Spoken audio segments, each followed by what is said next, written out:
इस पर तो मेरा ही अधिकार होना चाहिए। इंद्र,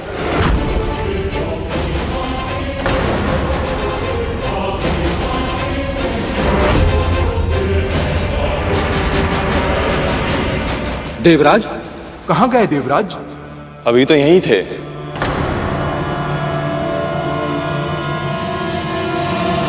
समुद्र से निकला ये रत्न किसे मिलेगा, इसका निर्णय हुए बिना देवराज इंद्र कहां लुप्त हो गए? जब अतीत की भूल अचानक आकर सामने खड़ी हो जाए और उससे दृष्टि मिलाने के अतिरिक्त और कोई उपाय ना हो, तब उसका सामना करना कठिन हो जाता है।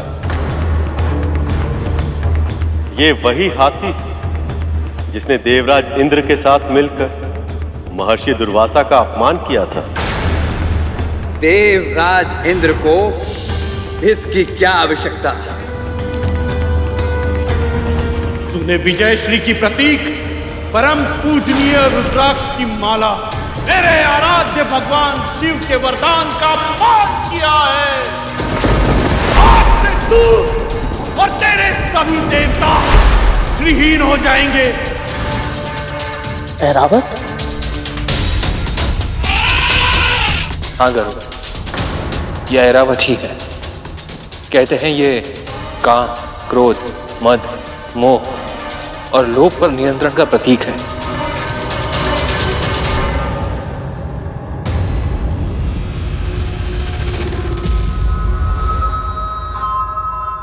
सारा भोजन एक साथ खिलाएगी क्या? पहले चखू तो सही, कैसा भोजन बनाया तूने?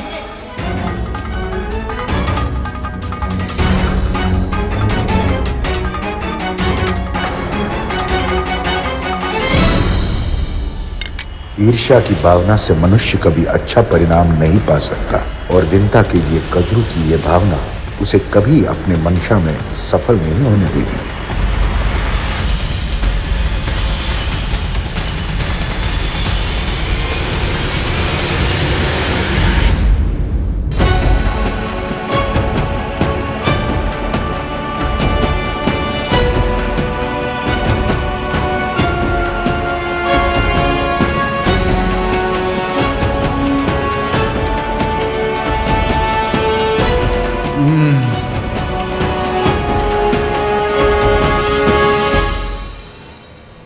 स्वादिष्ट, अति स्वादिष्ट।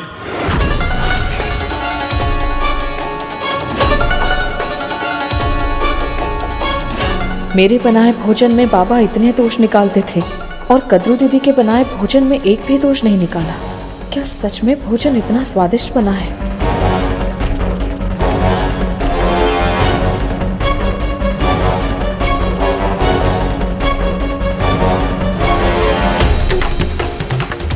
जब मेरी ये दशा है तो बाबा की क्या होगी?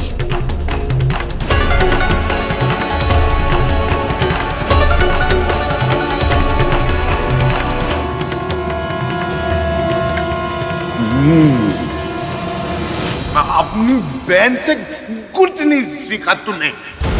जब से यहाँ आया हूँ आज पहली बार भूख मिटी है मेरी।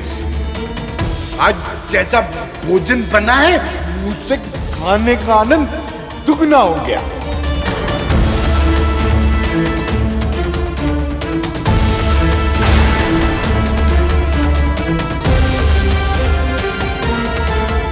प्रतिदिन ऐसा ही भोजन बनाना।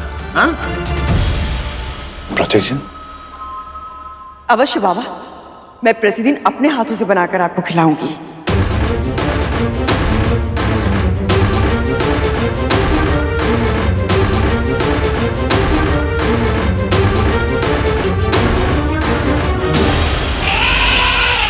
ऐरावत इस जगत के हाथियों में सबसे श्रेष्ठ हाथी है और सबसे अधिक स्वामी भक्त भी है। पर क्या मुनिवर? पर अहंकार के वश में आकर इसने स्वामी दुर्वासा का अपमान किया था, जिसके कारण न केवल इंद्र अपितु पूरी सृष्टि को श्रीहीन होने के लिए विवश होना पड़ा था। इसका अर्थ है यह हाथी अशुभ है।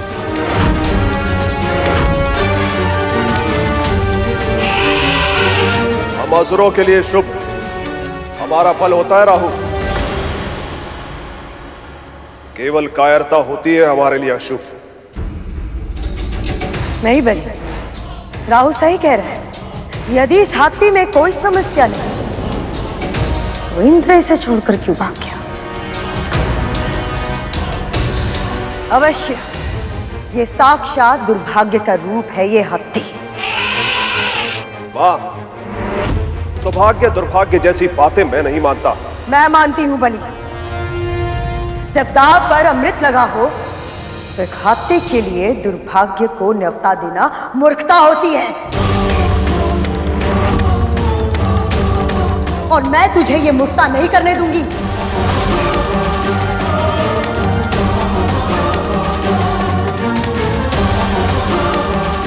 आज्ञा मां, ऐरावत पर देवताओं का यह अधिकार होगा।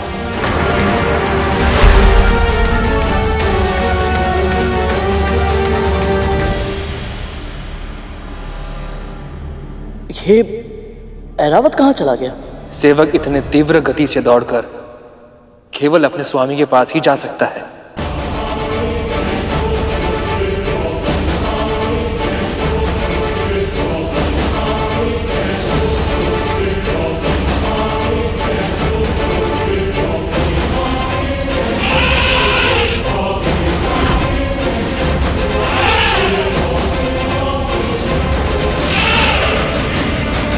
इन सब का कोई अर्थ नहीं। अब जो होना था वो हो चुका।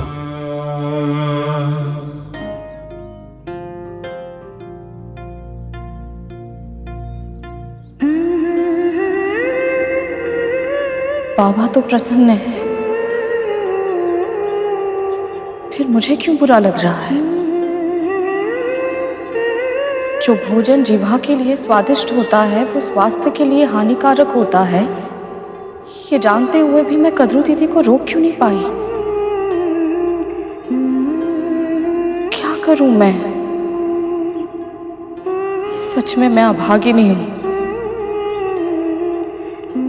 तभी तो ऐसे दासी बनी हुई हूं। अवश्य ही मुझ में कोई ना कोई कमी है, तभी तो सभी से तिरस्कार ही मिलता है मुझे। और अब मेरे कारण मेरे पुत्र को जीवन भर ये तिरस्कार सहना होगा। हे नारायण, अब नहीं सहा जा रहा मुझसे, नहीं सहा जा रहा। आज पहली बार तूने स्वीकार किया है कि तू इस दयनीय स्थिति को और अधिक सहन नहीं कर सकती है। कठिनाई को जुटलाने से परिस्थिति नहीं बदलती है। समस्या के अस्तित्व को स्वीकार करने से ही समस्या का समाधान निकलता है। अब देखना पुत्री, तू कैसे इस दासत्व से स्वयं भी मुक्त होगी और अपने पुत्र को भी मुक्त कराएगी। हर अत्याचारी को उसके कर्मों का फल अवश्य मिलता है। कद्रू को भी मिलेगा, अवश्य मिलेगा।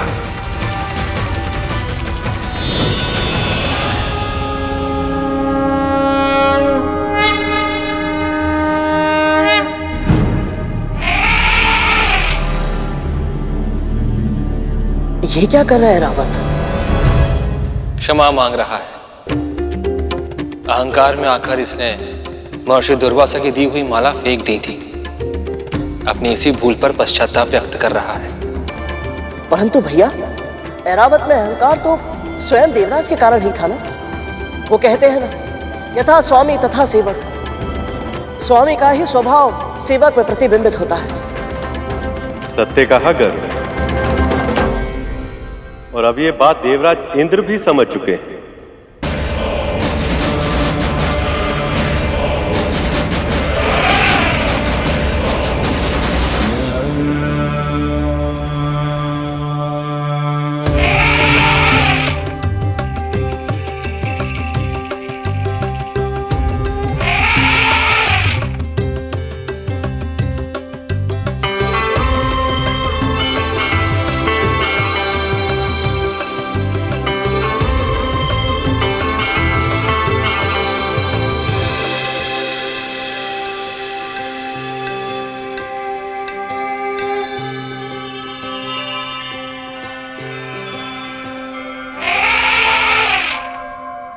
स्वामी और सेवक के बीच ऐसा संबंध मैंने आज से पहले कभी नहीं देखा।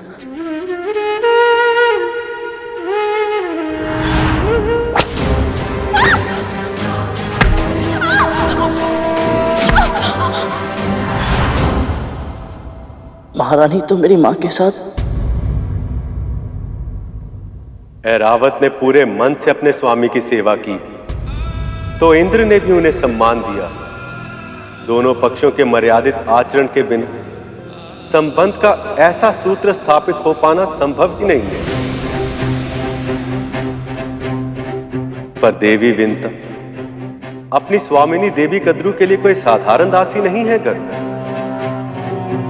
वो उनकी बहन है, जिन्हें उन्होंने छल से अपनी दासी बनाया है। ऐसा व्यवहार अनुचित है और इसी कारण भले ही देवी विंता कितना भी प्रयास क्यों ना कर, उनका अपनी बहन और स्वामिनी के साथ संबंध कभी सामान्य नहीं हो सकता।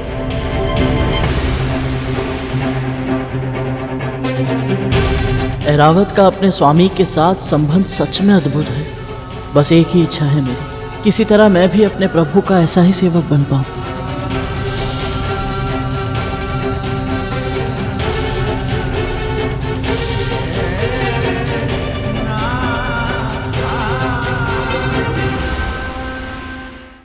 बबूल के कांटे, नीम की छाल, बरगद की जड़ और कटहल के बीज, इन सब को मिलाकर लेप तैयार करना होगा।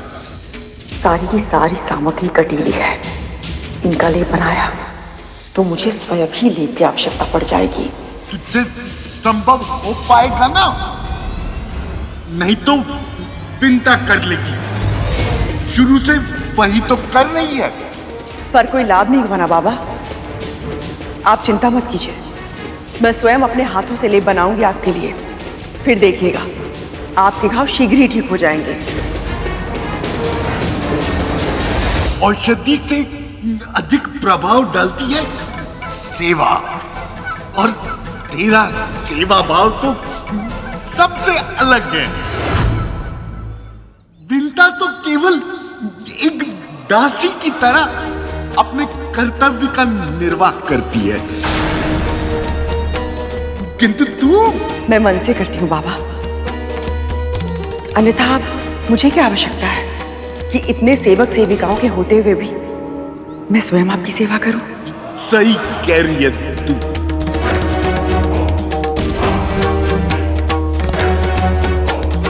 मैं तैयारी करती हूँ। क्या?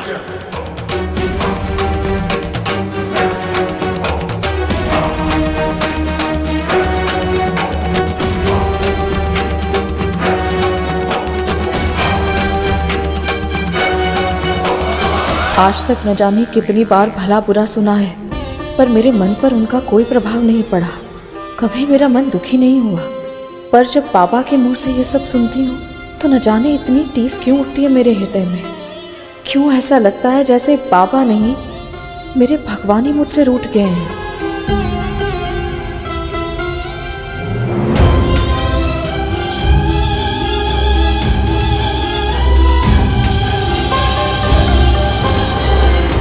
ये धैर्य खोने का समय नहीं है पुत्री। विश्वास रख, मैं शीघ्र ही कद्रू को उसके कर्मों का दंड दूंगा और तेरी पीड़ा का अंत करूंगा। मैं तुझे मुक्त कराऊंगा।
महारानी, मुझे तैयार करने दीजिए इस लेप को।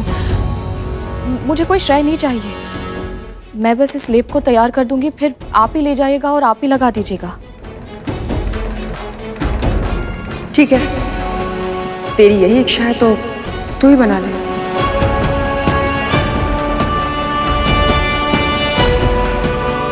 माँ विंता माता से कार्य करवाकर स्वयं श्रेय लेना चाह रहे हैं। इन्हें लग रहा है गुरु दत्तात्रेय को पता नहीं चलेगा।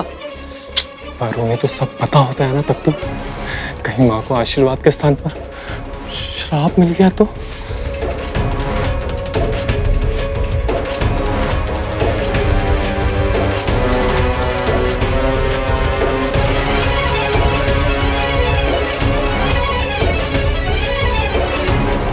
दीजिए महारानी।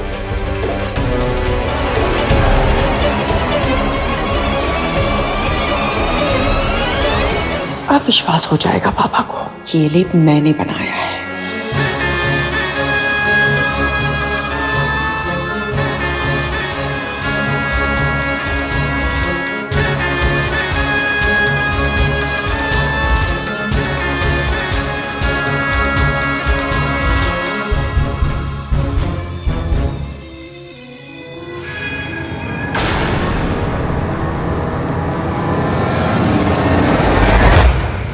बहुत सहज अभिनय करती है और साक्ष्य भी अपने वस्त्रों पर लगाकर लाई है ताकि मैं इसके छल को पकड़ न पाऊं। ले आई लेप, चल लगा।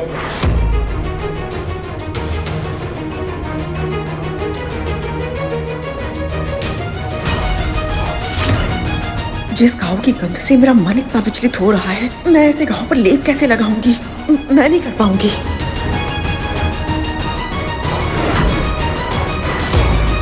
दीदी ने लेप ऐसे लगाया तो बाबा क्रोधित होकर लेप ही फेंक देंगे, और यदि ऐसा हो गया तो उनकी औषधि व्यर्थ हो जाएगी। नहीं, मैं ऐसा नहीं होने दे सकती।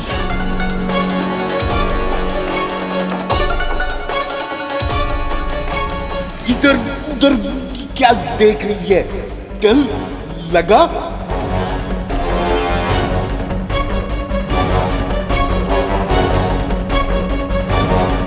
लगा।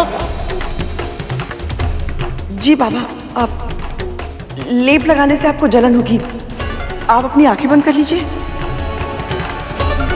कितना उचित विचार है, कितनी बुद्धिमान है तू।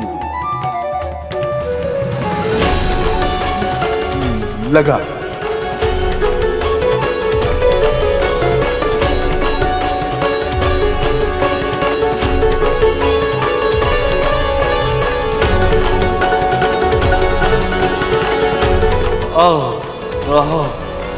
आनंद आ रहा है।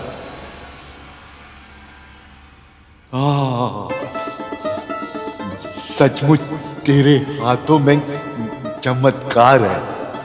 यदि तूने पहले दिन से ये लेप लगाया होता तो अब तक इसका प्रभाव भी दिखाई दे रहा होता।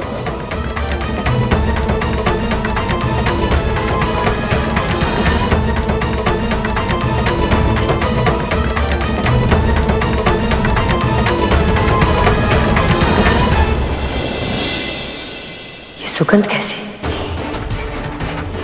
अब क्या प्रकट होने वाला है?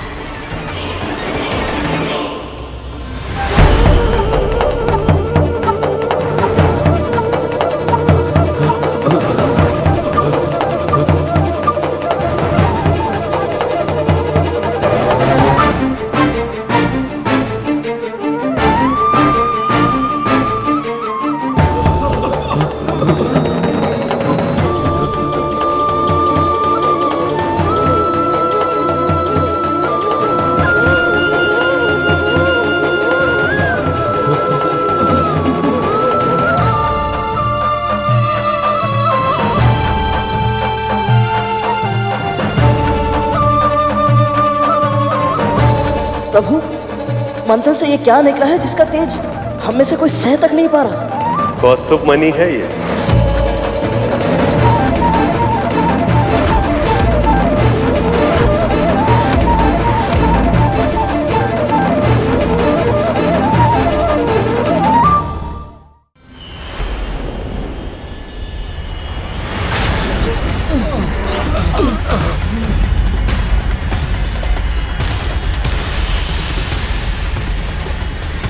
प्रभु, मंथन से ये क्या निकला है जिसका तेज हम में से कोई सह तक नहीं पा रहा? कौस्तुभ मणि है ये।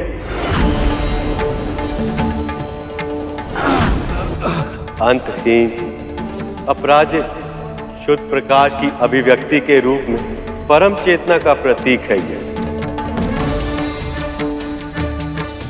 इसलिए इसकी शक्ति को सह पाना सबके लिए संभव नहीं है। तो फिर प्रभु हम क्या करें इसका? कौन धारण कर पाएगा इसे?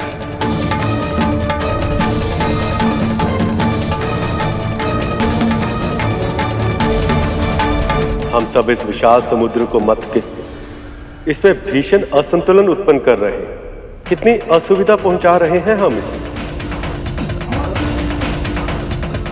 मेरा सुझाव ये है कि हम इस मणि को समुद्र देव को उपहार में दे दें। अब तक ये मणि समुद्र के तल में विराजमान, किंतु अब समुद्र देव इसे पूरे अधिकार से ग्रहण कर पाएगा।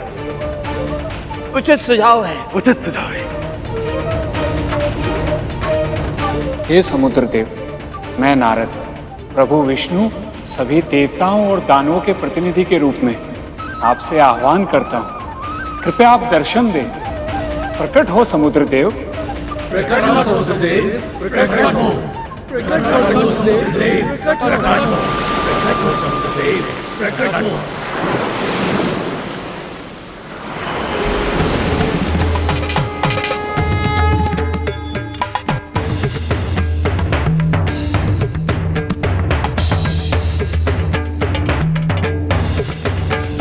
हे समुद्र देव, कृपया इस मणि को ग्रहण करें और हम सबको कृतार्थ करें।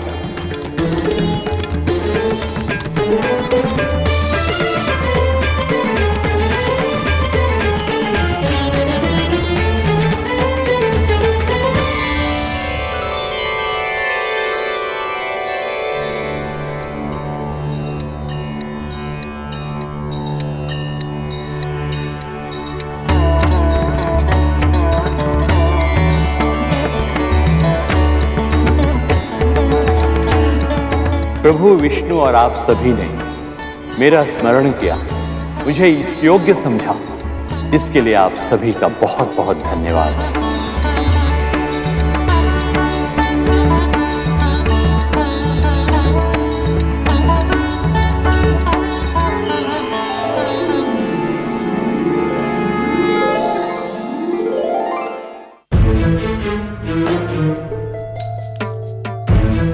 हो गया बाबा।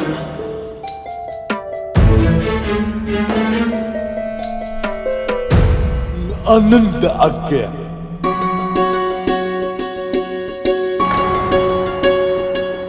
मुझे विश्वास है तेरे इस लेप से मैं शीघ्र स्वस्थ हो जाऊंगा।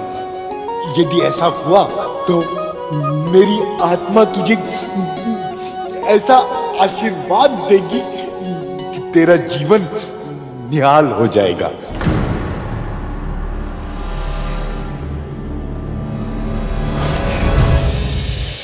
हम बाबा के साथ कितना अनुचित व्यवहार कर रहे हैं। उन्हें तो ज्ञात ही नहीं है कि लेप कद्रू दीदी ने नहीं, मैंने लगाया है। ये कैसे संभव है धूमल? गुरु दत्तात्रेय को सत्य पता नहीं लगा? या फिर वो भी कहीं माँ की चाल के उत्तर में कोई खेल खेल रहे हैं। यदि ऐसा हुआ तो माँ बहुत बड़ी समस्या में फंसने वाली है। तक तू आनंद आ गया। समय आने पर तुम्हें अपने कर्मों का फल दूंगा कद्रू। बस देखना ये है कि मेरा आशीर्वाद पाने के लिए तुम कितनी सीमाएं लांघ सकती हो।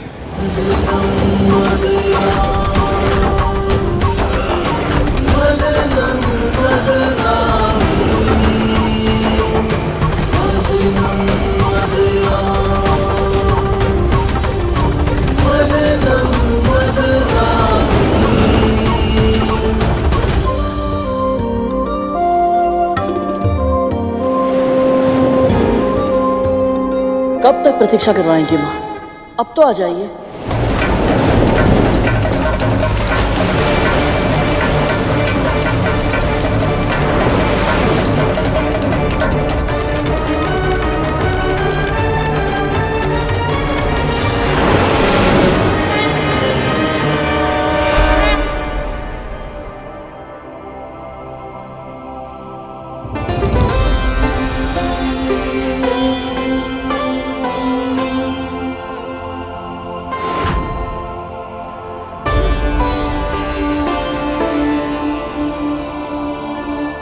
कल्पवृक्ष?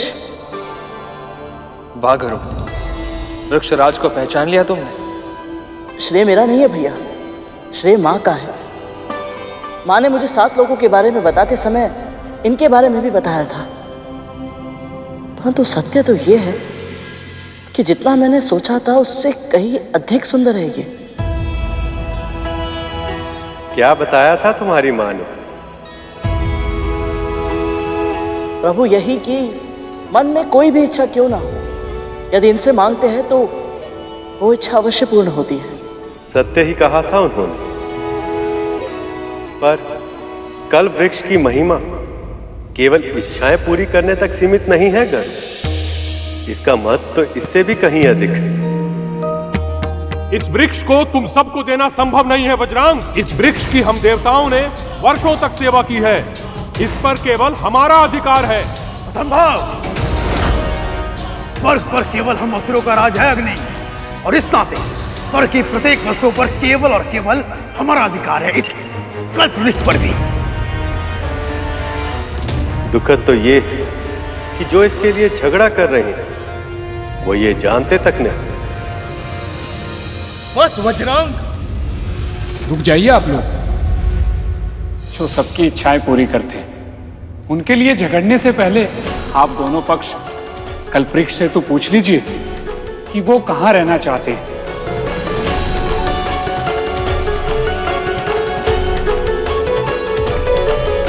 पुत्रों, मुनिवर सही कह रहे हैं। हमें कल्प वृक्ष का आह्वान करना चाहिए। हे वृक्षराज, कृपया सामने आइए।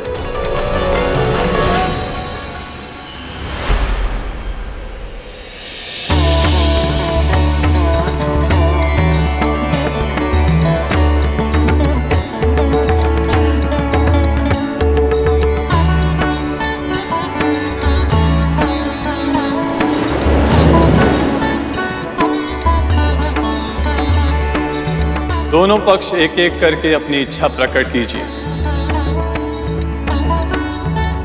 मैं किसी का भी चुनाव करूं, पर आप दोनों की इच्छाएं अवश्य पूरी करूंगा, और इसी क्रम में मैं निश्चित भी कर लूंगा कि मैं किसके साथ रहना चाहता हूं। वज्रांग, राहु, क्या सुझाव है तुम सबका?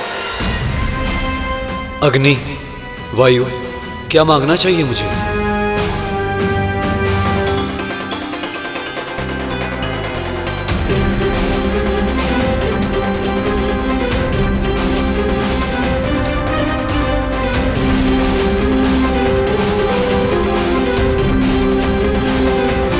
प्रभु को केवल माता लक्ष्मी चाहिए।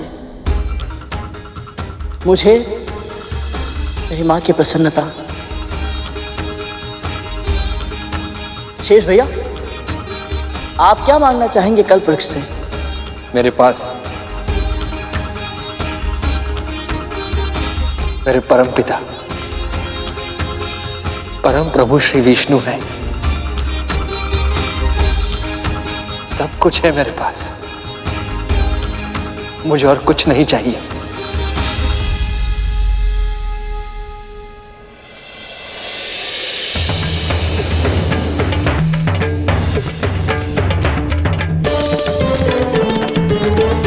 बोलिए असुरराज, क्या इच्छा है आपकी?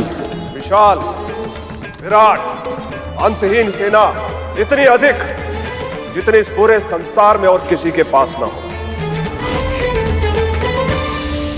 तथास्तु।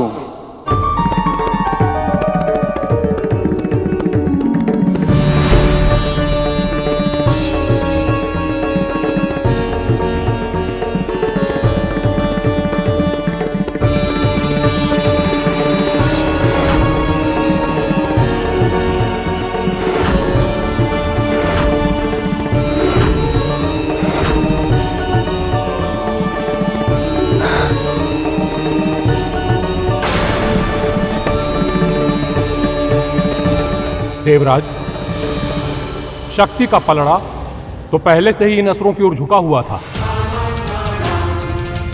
अब यदि ये अमृत संजीवनी विद्या की काट भी बन जाए तो इतनी विशाल सेना को पा लेने के बाद इन असुरों को हराना असंभव होगा।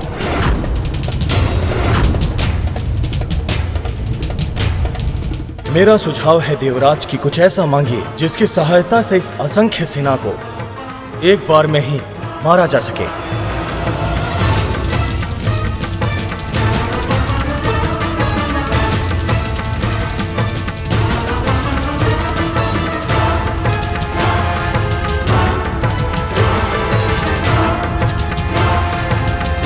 बोलिए देवराज, क्या निर्णय किया आपने?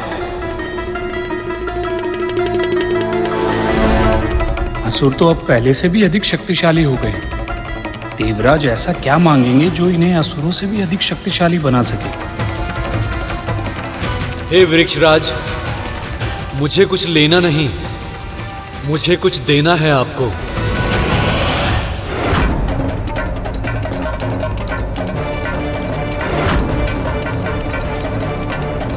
कहीं देवराज इंद्र अपने अहंकार में पुनः कोई भूल ना कर बैठे और समुद्र मंथन सफल ना हो पाए।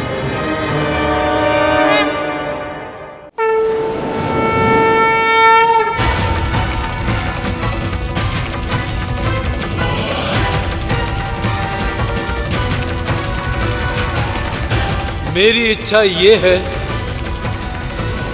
कि मेरा अभिमान, मेरा अहंकार मुझसे दूर हो जाए वृक्षराज।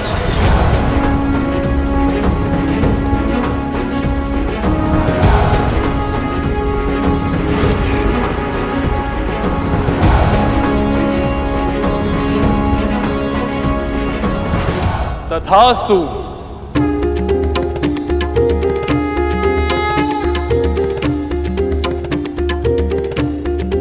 देवराज इंद्र ने भौतिक वस्तुएं ना मांगकर स्वयं के उत्थान के लिए अपने अभिमान का त्याग किया है, इसलिए मैं इन्हीं के साथ रहूंगा।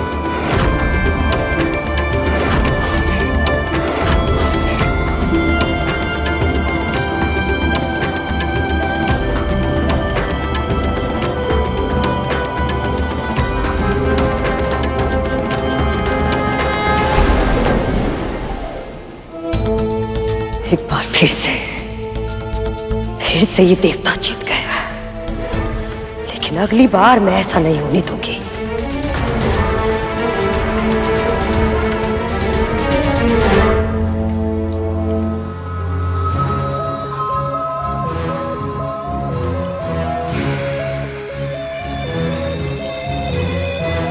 और जल डालो, न जाने कैसी दुर्गंध आ रही है।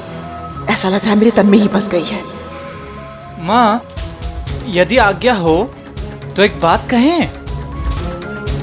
माँ, बस आप क्रोधित मत होइएगा।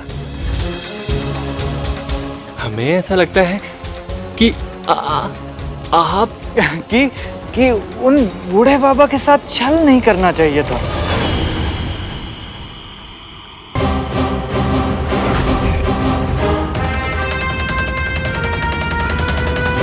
अब तुम दोनों मुझे बताओगे कि मुझे क्या करना चाहिए और क्या नहीं। जितना बोला है उतना करो, जल डालो।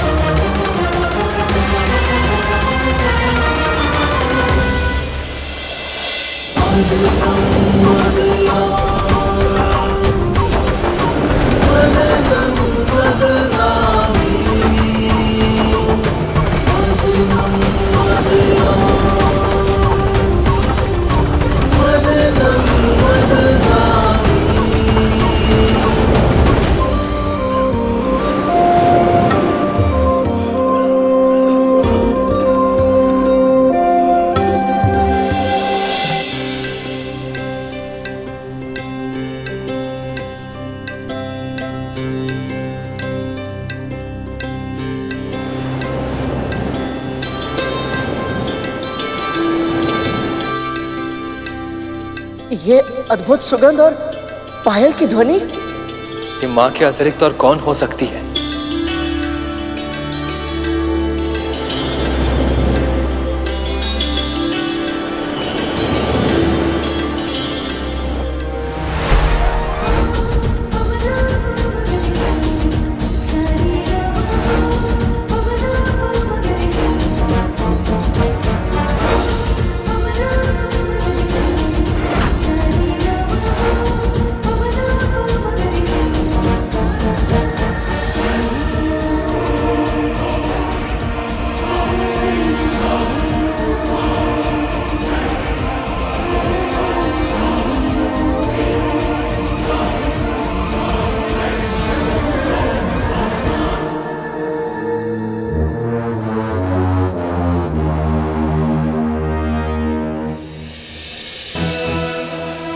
ये स्त्रियां कौन है?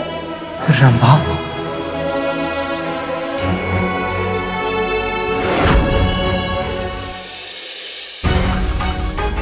इस रंभा पर तो मेरा ही अधिकार होगा।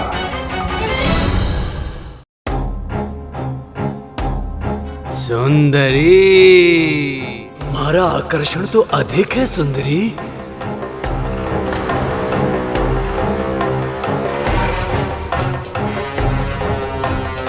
ये आप क्या कर रहे हैं? अप्सराओं को पाने का प्रयास कर रहे हैं। तुम्हारी बारी भी आएगी। इतने उतावले क्यों हो रहे हो? तिथि माँ। पुत्र,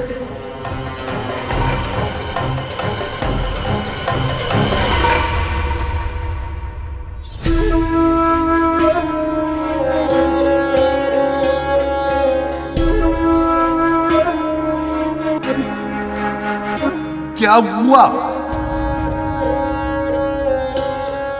चिंतित क्यों है?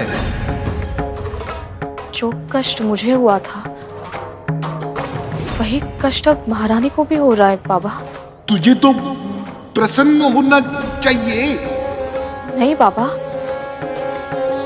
मैं तो सदैव यही प्रार्थना करती हूँ कि मेरी मति इतनी भ्रष्ट कभी ना हो कि किसी और को कष्ट में देखकर मुझे प्रसन्नता मिले। इतनी पीड़ा सहने के बाद भी इसके मन में कोई कड़वाहट नहीं है। कितना निर्मल मन है इसका, कितना शुद्ध। समझ चाहता है कि अब परिवर्तन का शंख बज उठे। कल बहुत से प्राणियों की आशाओं पर हिमपात होगा, पर कुछ के जीवन के मरुस्थल में प्रसन्नता के फूल भी खिलेंगे।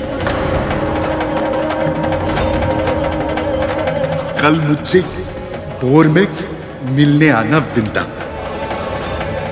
कल कुछ ऐसा होगा जिसकी तूने कल्पना तक नहीं की होगी।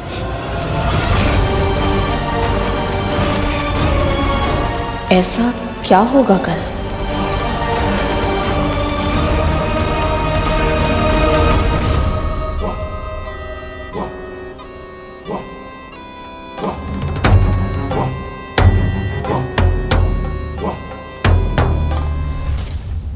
आहा, उत्तम, अति उत्तम। सुंदरी, विवाह कर लो मुझसे। तुमसे ही क्यों? मुझसे क्यों नहीं? पहले प्रस्ताव मैंने दिया है इसे, परंतु देखा ही नहीं, पहले मैंने था। समुद्र के हृदय से निकलते ही ये वज्रांग के हृदय में बस गई। प्रभु, स्त्रियों का तो सम्मान करना चाहिए। ये सब तो कितना अनुचित व्यवहार कर रहे हैं इन सबके साथ। ये अप्सराएं मन के भीतर छुपी कामना की प्रतीक हैं गरुड़। इसलिए जब तक उस कामना पर नियंत्रण नहीं होता, तब तक ना तो ये विवाद सुलझेगा और ना ही देवी लक्ष्मी प्रकट होगी। विवाह तो केवल मेरा होगा। राहु, बड़ा मैं हूं, विवाह मैं ही करूंगा।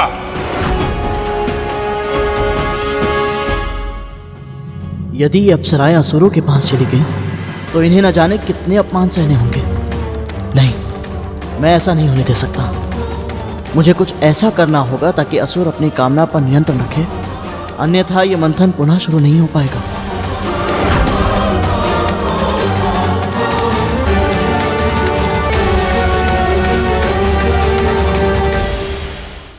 ये अप्सराएं मन के भीतर छुपी कामना की प्रतीक हैं गरुड़। इसलिए जब तक उस कामना पर नियंत्रण नहीं होता, तब तक ना तो ये विवाद सुलझेगा और ना ही देवी लक्ष्मी प्रकट होगी।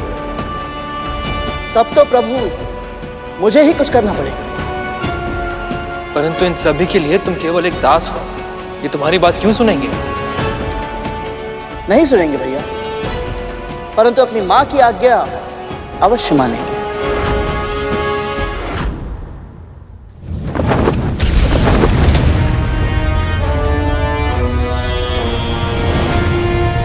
भ्राता, विवाह तो केवल मेरा होगा। राहु, मेरी माँ उचित ही कहती है। क्या कहती तुम्हारी माँ? यही कि अंत समय वनप्रास में बिताना ही श्रेष्ठ होता है।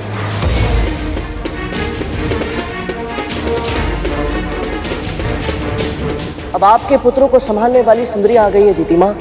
अब ये आपका सुझाव कहाँ मानेंगे?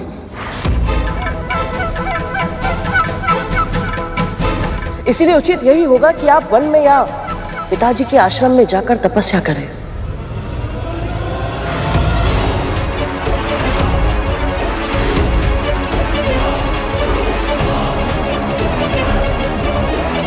गरुड़ ये क्या करने का प्रयत्न कर रहा है?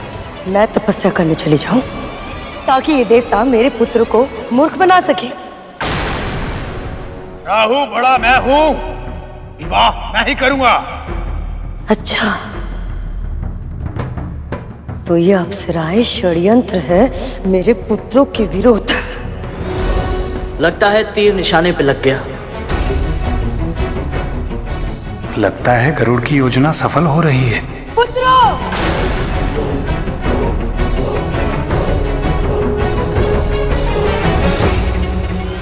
कोई भी इन अप्सराओं के निकट नहीं जाएगा।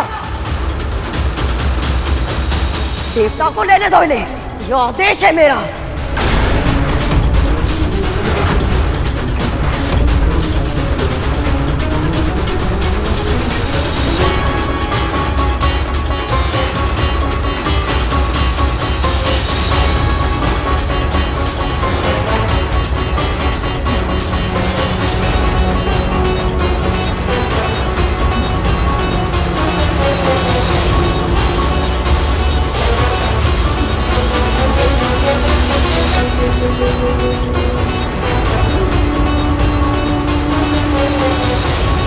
वाह गरुड़, तुमने बिना कुछ किए ही अप्सराओं का निर्णय देवताओं की ओर करवा दिया।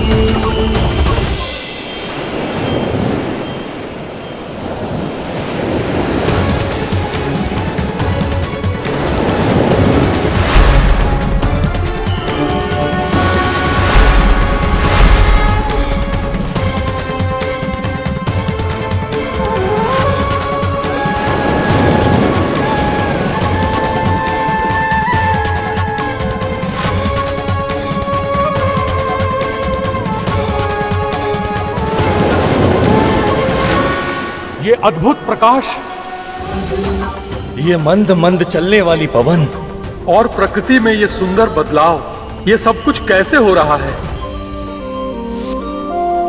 इन सभी संकेतों को देखकर तो ऐसा लग रहा है कि अब आएगा वो अमृत।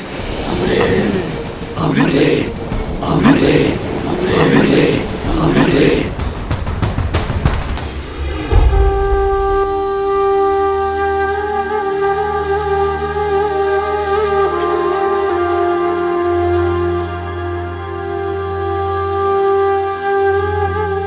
बोर में मिलने आना विंता, कल कुछ ऐसा होगा जिसकी तूने कल्पना तक नहीं की होगी। बाबा ने मुझसे ऐसा क्यों कहा? और आज मेरा मन इतना अशांत क्यों है? ऐसा क्यों लग रहा है जैसे कुछ बहुत बड़ा होने वाला है? हे प्रभु, हे नारायण, मेरे साथ रहिएगा।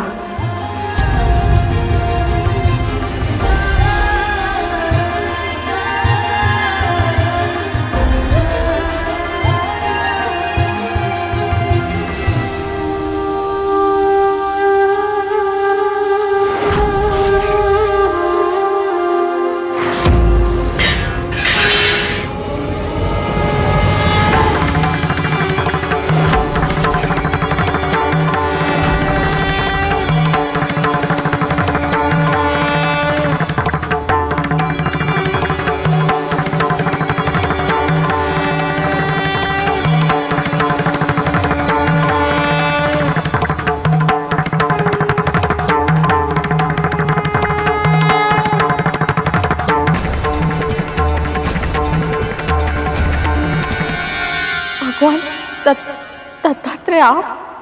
कल्याण, तुम मुझे एक साधारण, असहाय, दीनहीन, बूढ़ा रोगी समझकर अपने घर लाई थी, पर मैं वही दत्तात्रेय हूं जिसने अग्नि, वायु, जल, आकाश, पृथ्वी, सूर्य, चंद्रमा, कबूतर, अजगर, समुद्र, मछली, हाथी, कुंवारी कन्या, बालक, कूरर पक्षी, बाण बनाने वाले, मधुमक्खी, सर्प, मकड़ी और भृंगी कीट जैसे 24 गुरुओं से शिक्षा लेकर अपना ज्ञान अर्जित किया है। और अब मैं इस जगत में मुक्त भाव से विचरण करता हूं।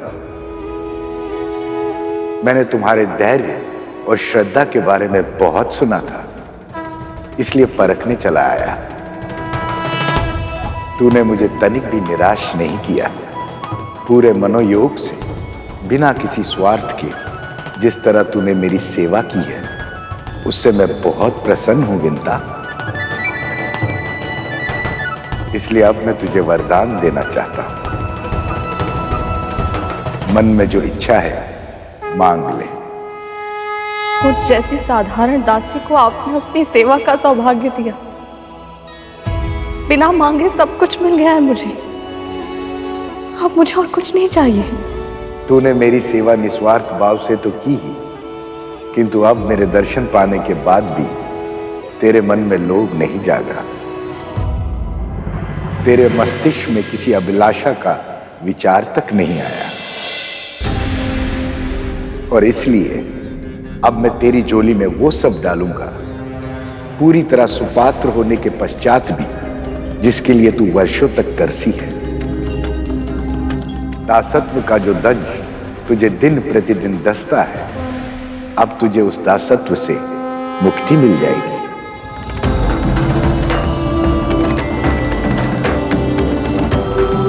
आपके कहने का अर्थ है आज से मेरा पुत्र और मैं मुक्त हो जाएंगे? नहीं,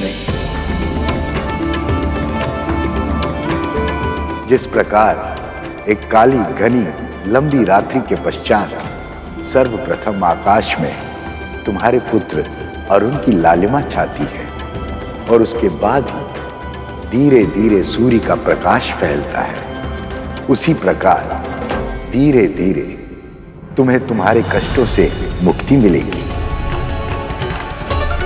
आज से तुम्हारा अच्छा समय आरंभ हो गया विंता, और धीरे धीरे एक एक करके तुम्हारे सभी दुख समाप्त हो जाएंगे, और फिर समुद्र मंथन से निकलने वाला अमृत तेरे जीवन के सारे विष को समाप्त कर देगा।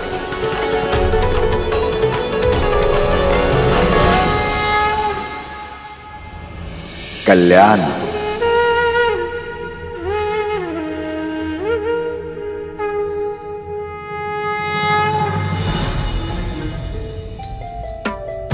बाबा के आशीर्वाद के प्रयास में इतना श्रम करना पड़ेगा, इसकी तो कल्पना भी नहीं की थी। दीदी, दीदी, दीदी, धीरे बोल। पहले से मेरा मस्तिष्क फटा जा रहा है। क्या हुआ है? क्यों आई है तू यहाँ? दीदी, वो बाबा, वो कोई साधारण बाबा नहीं है। वो भगवान दत्तात्रेय है दीदी।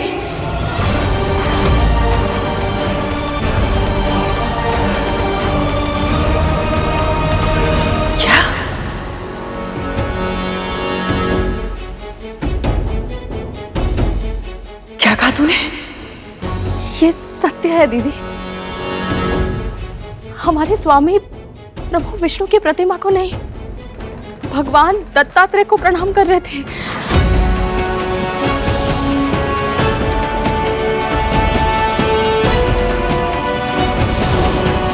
अभी अभी उन्होंने मुझे साक्षात दर्शन दिए हैं दीदी। संभव नहीं है, ये संभव नहीं है।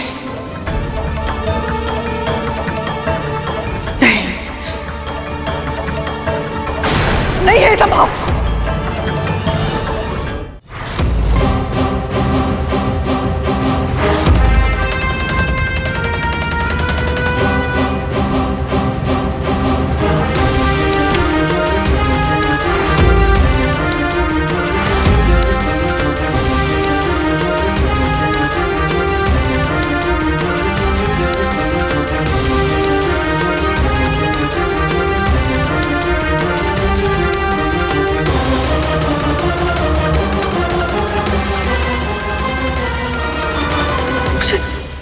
दर्शन भी नहीं दिया भगवान ने।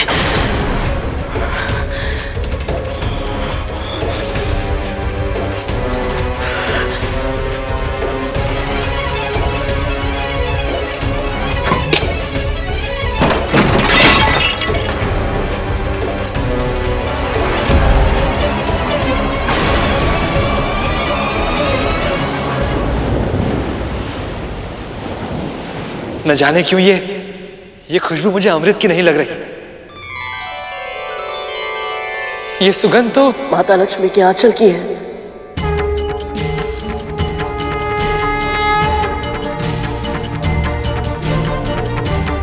सही पहचाना गरुड़।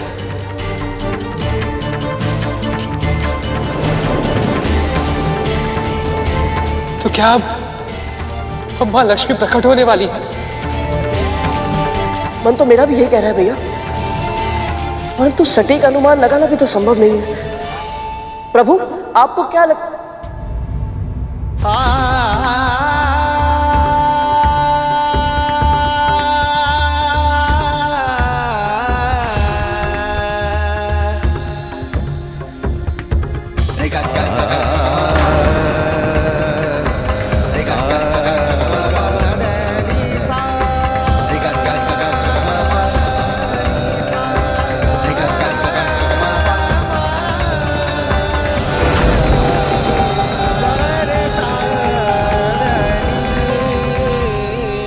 स्वामी,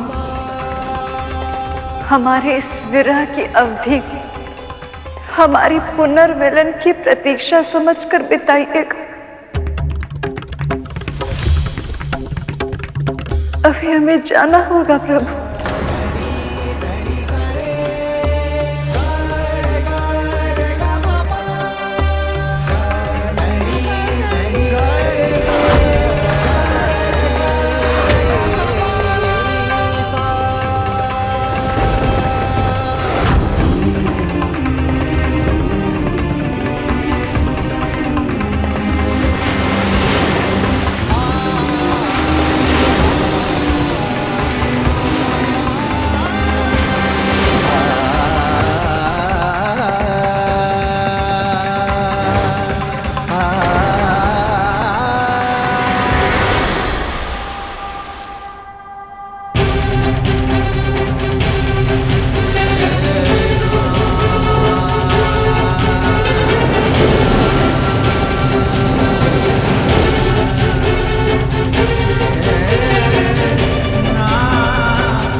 लक्ष्मी,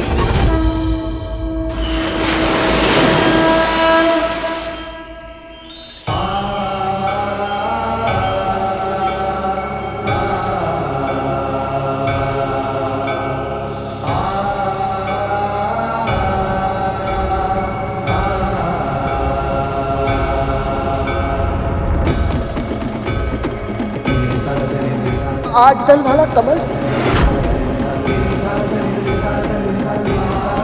इस पर तो माता लक्ष्मी विराजती है ना? हाँ गरुड़। और देखो, उस कमल के आगे दो हाथी भी चल रहे हैं। वो देखिए, ऊपर आकाश में।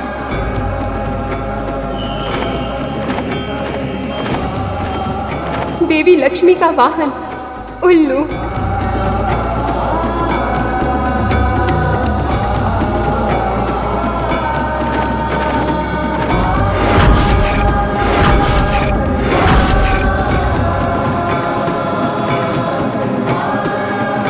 मां के आगमन के सभी संकेत स्पष्ट हो चुके हैं प्रभु। आपकी प्रतीक्षा समाप्त हुई। अपनी आंखें खोलिए प्रभु, मां का साक्षात्कार कीजिए। ये संभव नहीं है शेष।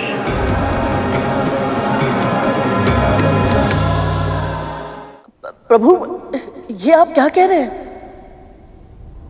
माता लक्ष्मी से मिलने के लिए आप इतने व्याकुल थे, और अब जब वो पल आ गया तो आप आंखें खोलकर उन्हें क्यों नहीं देख रहे हैं? मैं इतना प्रसन्न, इतना उत्साहित हूं कि मुझे भय लग रहा है गरुड़, कि कहीं ऐसा ना हो जाए कि मैं अपनी ऊर्जा पर नियंत्रण ही ना रख पाऊं।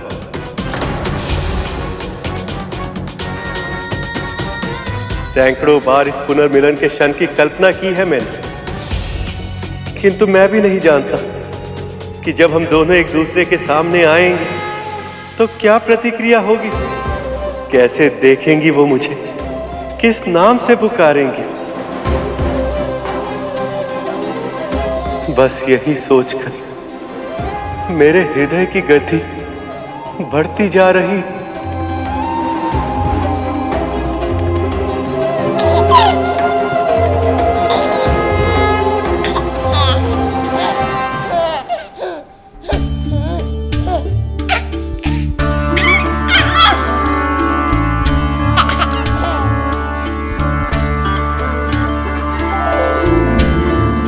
लक्ष्मी,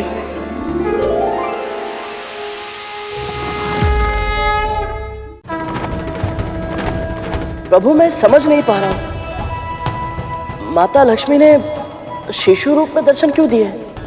क्योंकि ये भी हमारा ही बनाया नियम है। तुम तो जानते हो गरुड़ कि आत्मा अजर अमर होती, ना उसका जन्म होता और ना ही मरण। आत्मा जब एक नए तन को धारण करती है तो उसकी नई यात्रा का आरंभ बाल्यावस्था से ही होता है।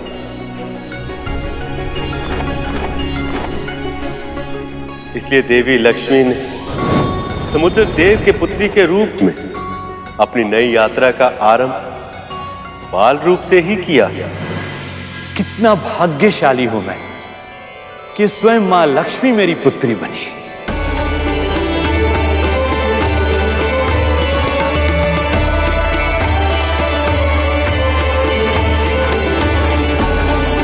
हमें भी अपने इस सखी के दिव्य रूप के दर्शन करने हैं। मां ने इस रूप में आकर चमत्कार कर दिया प्रभु। इनके कारण मां पार्वती और मां सरस्वती के दर्शन भी हो गए,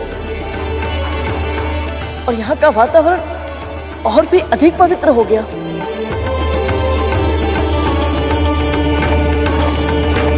वो देखो गरुड़, ऋषिगण भी आ गए हैं।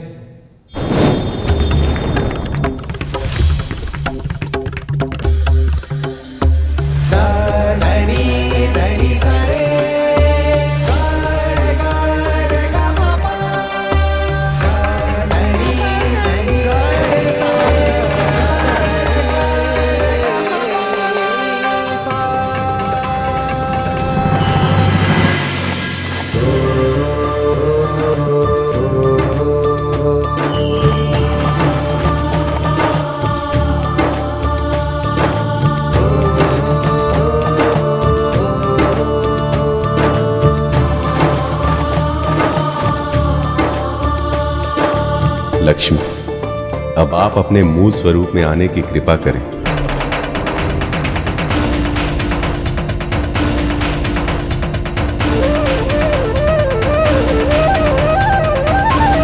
ऐसा तेज सिर्फ लक्ष्मी के आगमन पर ही हो सकता है।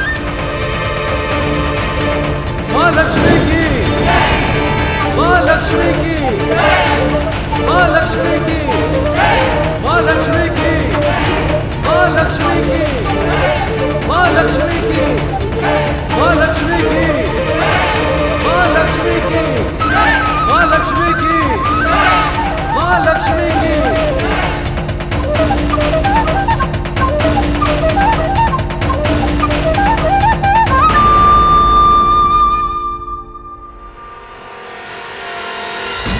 माता लक्ष्मी की, माता लक्ष्मी की, माता लक्ष्मी की, माता लक्ष्मी की, माता लक्ष्मी की, माता लक्ष्मी की, माता लक्ष्मी की, माता लक्ष्मी की।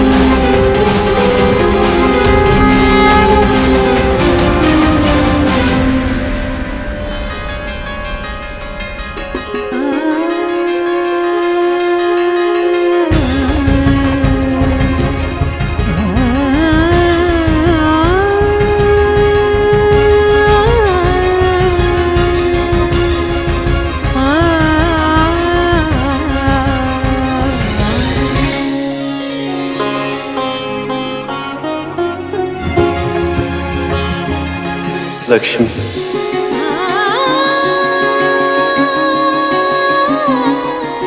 इस क्षण की प्रतीक्षा में हर पहर युगों की तरह बीतता है।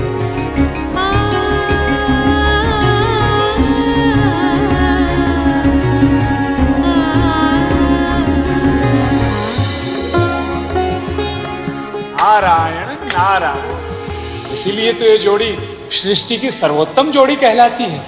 माँ की लीला में प्रभु कब भागीदार बन गए पता ही नहीं चला। नारायण नारायण। भैया, नारद मुनि ने बिल्कुल सत्य कहा। जब से मैं वैकुंठ आया हूं, मुझे यही लगता था कि सब कुछ होते हुए भी कोई कमी है। आज इन दोनों को इस तरह मुस्कुराते हुए देखकर अब समझ आया कि वो कमी किस बात की थी। मां के दर्शन मैंने पहले भी किए थे और तब वो उदासी थी।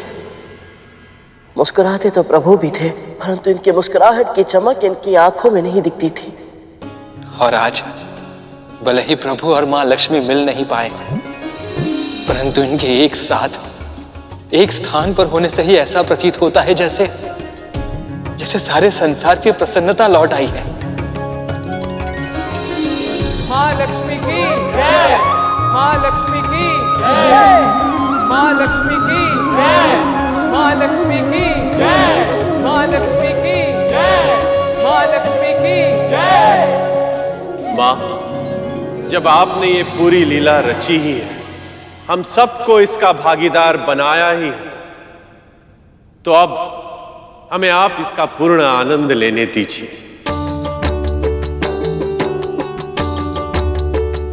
क्या चाहते हैं आप सब? हम सब आपका अभिषेक करना चाहते हैं मां। अभिषेक? ये तो बहुत ही प्रसन्नता की बात है।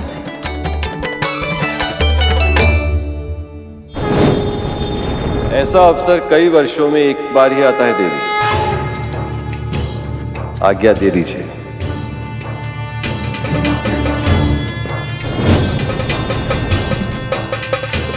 भक्तों की इच्छा तो मां ने सदैव ही पूर्ण की है। मुझे विश्वास है आज भी आप इन्हें निराश नहीं करेंगे।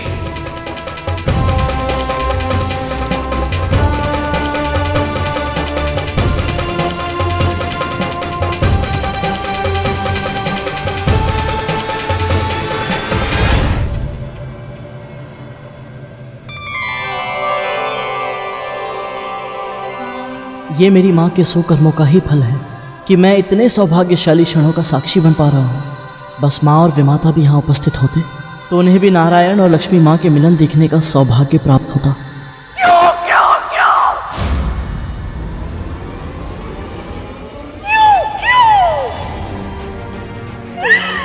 मेरे साथ सदा क्यों ऐसा होता है? क्यों क्यों सब पक्षपात करते हैं मेरे साथ? तेरा सदैव पक्ष लेते हैं सब। क्यों विद्या, क्यों? आप ऐसा क्यों सोच रही हैं? दर्शन भले ही ना हुए हो, पर उनकी सेवा करने का सौभाग्य तो आपको भी मिला है ना। जो मुझे मिला है दीदी उसे सौभाग्य कहती है तो सौभाग्य ही सही। तूने क्या मांगा उनसे? हाँ, चुप क्यों है, बोलती क्यों नहीं? इस बार तूने क्या वरदान मांगा अपने पुत्र के लिए? बोलना। दासत्व का जो दंश तुझे दिन प्रतिदिन दसता है, अब तुझे उस दासत्व से मुक्ति मिल जाएगी। मुझे ये बात दीदी को बतानी चाहिए या नहीं?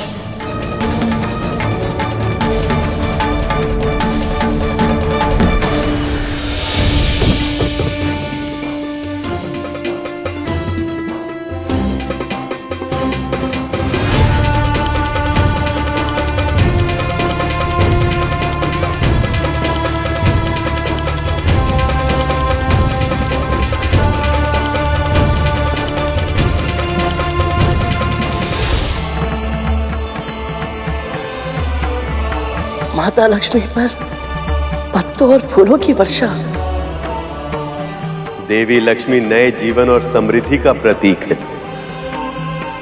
इसीलिए भूमि देवी ने अपना उपहार समर्पित कर रही हैं।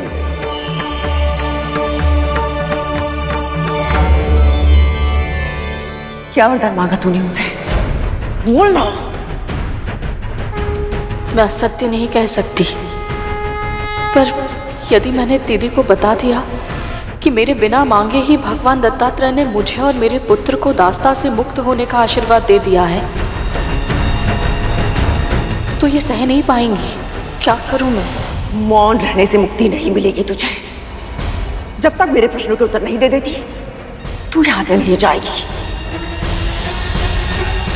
बोल ना विंता, क्या मांगा तूने इस बाबा से? मैंने तो कुछ भी नहीं मांगा था।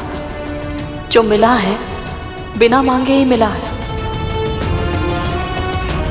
कुछ नहीं दीदी, मैंने कुछ नहीं मांगा उनसे। कुछ नहीं? ये कैसे संभव हो सकता है? झूठ बोल रही है ना तू? मैं झूठ नहीं बोलती दीदी। मेरे लिए तो बस इतना ही पर्याप्त था कि मुझे उनके दर्शन मिल गए। मैं इतनी भावुक हो गई थी कि ना मैं कुछ सोच पाई ना कुछ मांग पाई। पर उन्होंने मुझे दर्शन क्यों नहीं दिए? तुझसे कमी सही, सेवा तो मैंने भी की थी ना। मुझे कुछ भी दिए बिना कैसे जा सकते हैं वो? उन्होंने दिया है दीदी। भगवान दत्तात्रेय ने आपके लिए एक संदेश दिया है। क्या संदेश दिया है?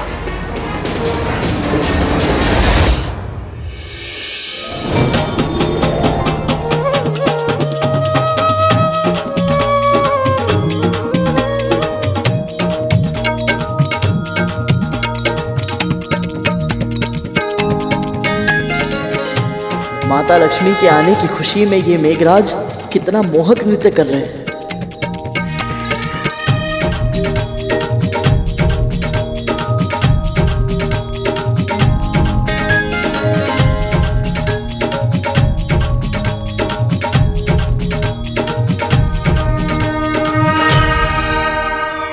हे मां, ये समस्त संसार आपके हाथों की कठपुतली ही तो है। आपकी ही कृपा से सभी देवताओं को पद और प्रतिष्ठा मिलती है। आप सृष्टि के पालनहार हैं मां। आप तीनों लोकों में सर्वशक्तिमान हैं। फिर भी आपने मेरी पुत्री बनकर जो मुझे असीम गौरव प्रदान किया है, उसके लिए मैं धन्य हो गया मां।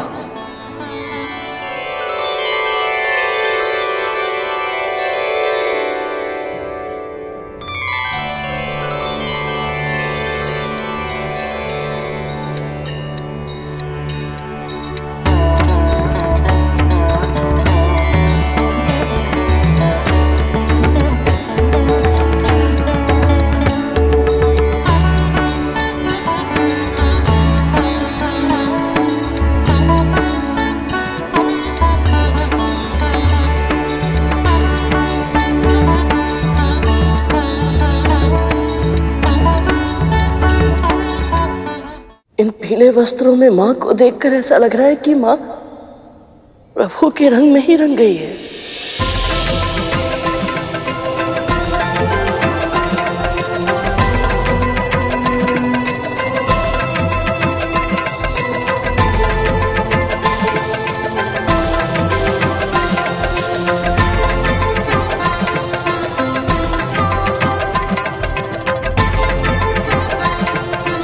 ये भोग का प्रतीक है मां, और ये अभिज्ञान का प्रतीक है।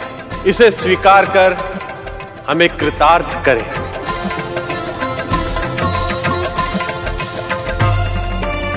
ये कभी न मुरझाने वाली माला है, इसे स्वीकार कीजिए।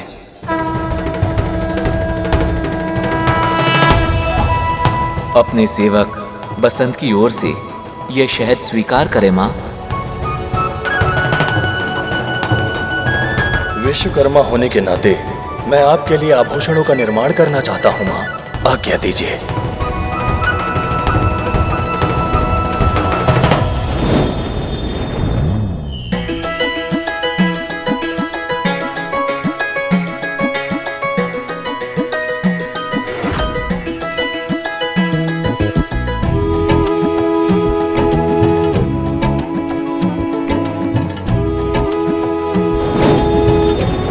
अपनी सखी की ओर से ये मोतियों की माला स्वीकार कीजिए देवी।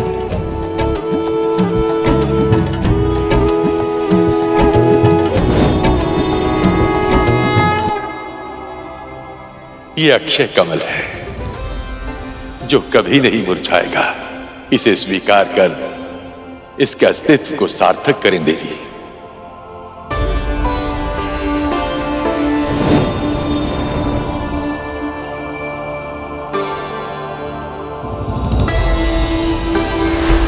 मां, मेरी ओर से ये तुच्छ भेंट स्वीकार करें।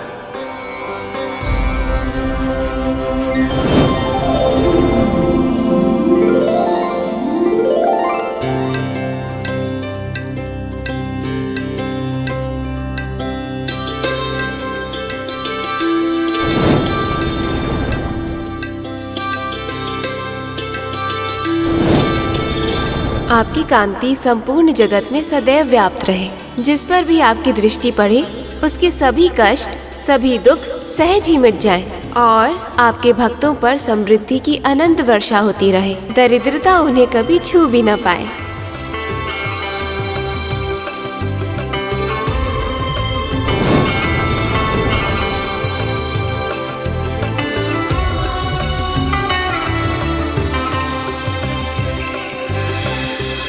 अद्भुत देवी, अद्भुत।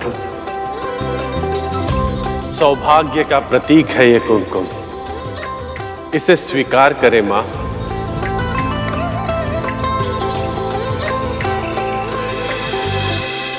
जय मां लक्ष्मी की, माता लक्ष्मी की, माता लक्ष्मी की, माता लक्ष्मी की, माता लक्ष्मी की, माता लक्ष्मी की, माता लक्ष्मी की, माता लक्ष्मी की, माता लक्ष्मी की।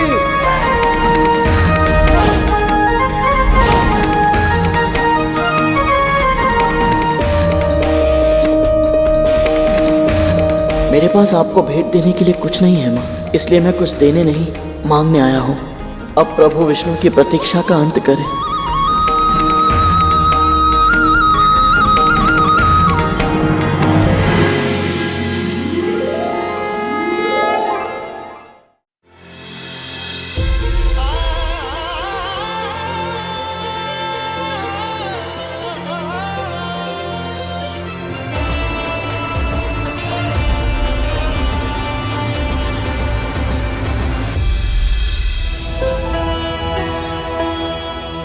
माँ, आपने मुझ पर दृष्टिपात करके बहुत अधिक सुख दिया है मुझे।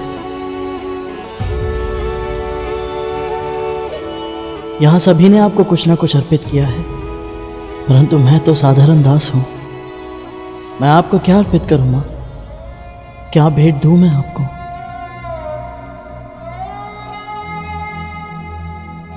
देवी लक्ष्मी तुम्हारी भक्ति और सेवा से इतनी प्रसन्न है कि उन्हें अभी किसी भी उपहार की आवश्यकता नहीं है गरुड़। जब कोई पिता अपनी पुत्री को इस रूप में देखता है तो कितनी ही भावनाएं एक साथ उभरती है। इसकी था पाना भी असंभव है। पुत्री के बड़े हो जाने की प्रसन्नता से पिता का मन मयूर नृत्य कर रहा होता है, पर साथ ही साथ उसके बिछड़ जाने के दुख से भावुक भी हो जाता है। प्रत्येक पिता की एक इच्छा और कर्तव्य भी है कि वो अपनी पुत्री के लिए एक योग्य वर ढूंढे। इस समय आप भले ही मेरे सामने एक पुत्री के रूप में हैं, पर यह मैं कैसे भूल जाऊं कि आप त्रिलोक की स्वामिनी हैं, संपूर्ण सृष्टि की माता हैं आप। इसलिए आपके योग्य जीवन साथी का चुनाव करने में मैं असमर्थ हूं।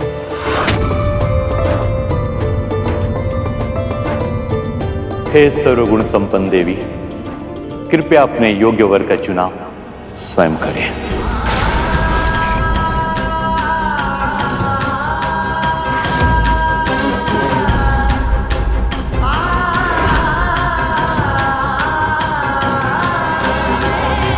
चुनाव? कैसा चुनाव? इस संपूर्ण जगत में माता लक्ष्मी के स्वामी प्रभु विष्णु के अतिरिक्त और कौन हो सकता है भला? और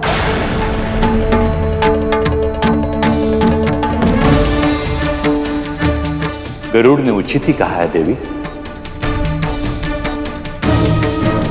वैसे तो आपके वल्लभ परम ब्रह्म सृष्टि के पालनहार श्री हरि के अतिरिक्त और कोई हो ही नहीं सकते हैं।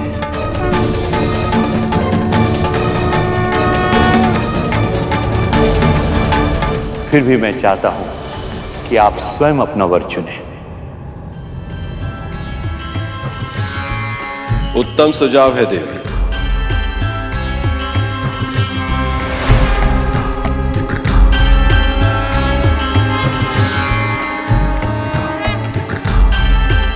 पिता की आज्ञा का पालन करना संतान का धर्म भी होता है।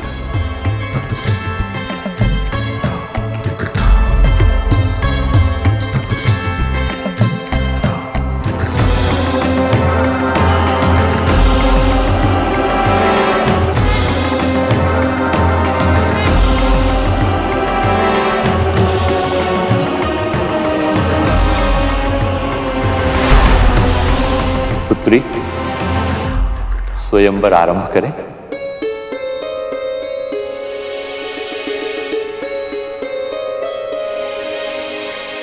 जब माँ लक्ष्मी प्रभु विष्णु के लिए बनी है तो ये स्वयंवर क्यों?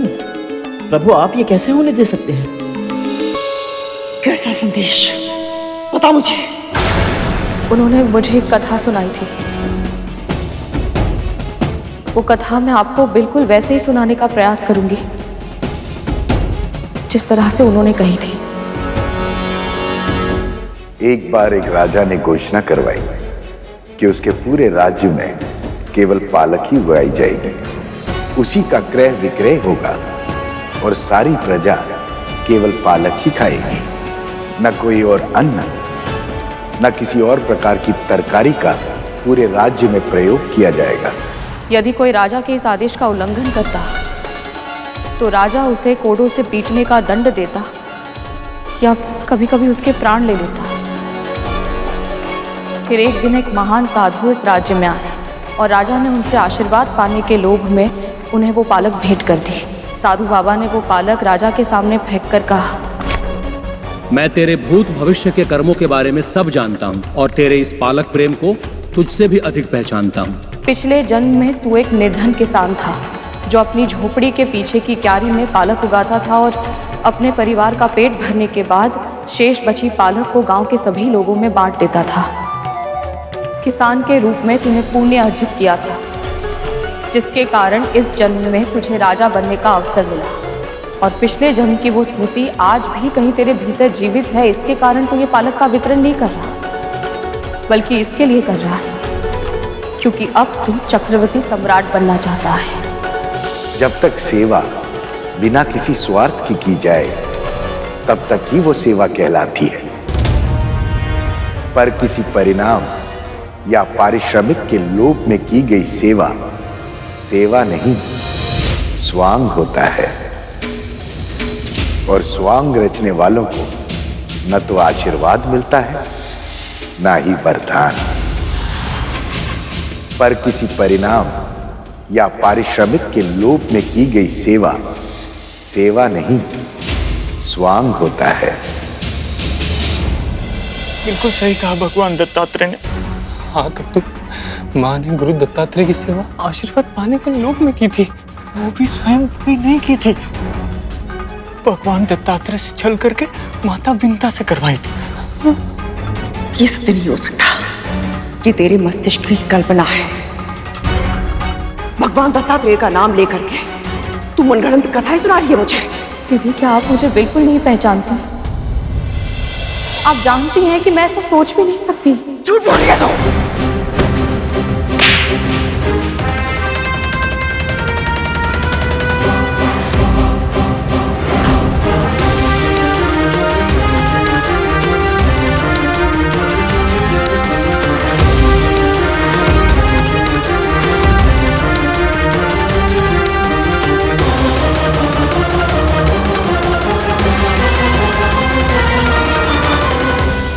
किया भगवान दत्तात्रेय ने, माँ के साथ ऐसा ही व्यवहार होना चाहिए। हाँ, तब तो विमाता विंता सही थी, फिर भी माँ ने उन्हें दोषी ठहराया, इसीलिए उनके चेहरे पर एक काला चिन्ह आ गया।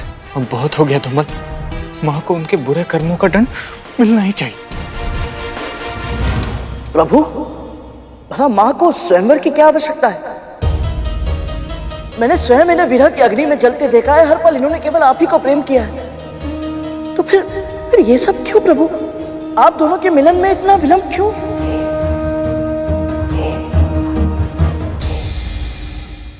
विवाह हर कन्या का स्वप्न होता है गर्भ, और आयु के साथ साथ यह स्वप्न भी बड़ा होता जाता है। नारी के जीवन में सबसे महत्वपूर्ण घटना होती है विवाह, और सबसे अधिक महत्वपूर्ण संबंध होता है पति के साथ उसका संबंध।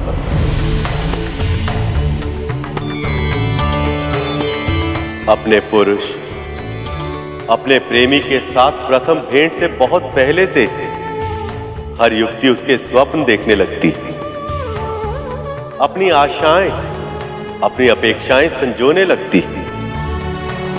देवी लक्ष्मी भी किसी सामान्य कन्या की तरह अपने स्वप्न पुरुष के साथ अपना जीवन बिताना चाहती।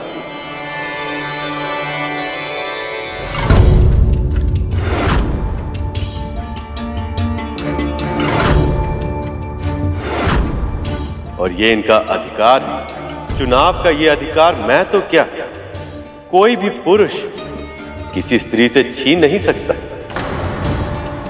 किंतु हां, इन्हें प्रेम करने के नाते मैं ये आशा कर सकता हूं कि चाहे कितना भी समय क्यों ना लग जाए, पर अंत में लक्ष्मी विष्णु को ही चुनेंगे।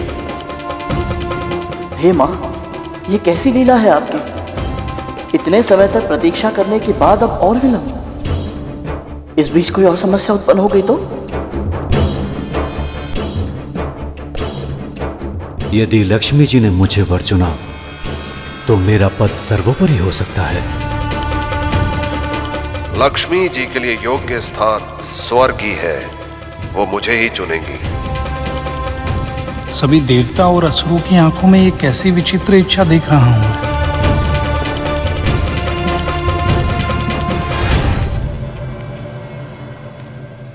ये देवराज इंद्र हैं पुत्री, असीमित ऊर्जा की स्रोत, खगोलीय विद्युत, भयानक आंधियों के स्वामी। ये वीर अवश्य है पिताजी, पर इनमें असुरक्षा की भावना प्रबल है।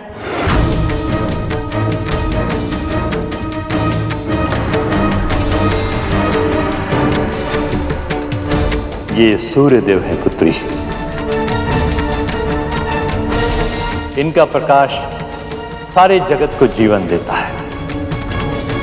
इनमें प्रकाश तो अवश्य है पिताजी, पर ताप भी असहनीय है। आपने उचित कहा देवी।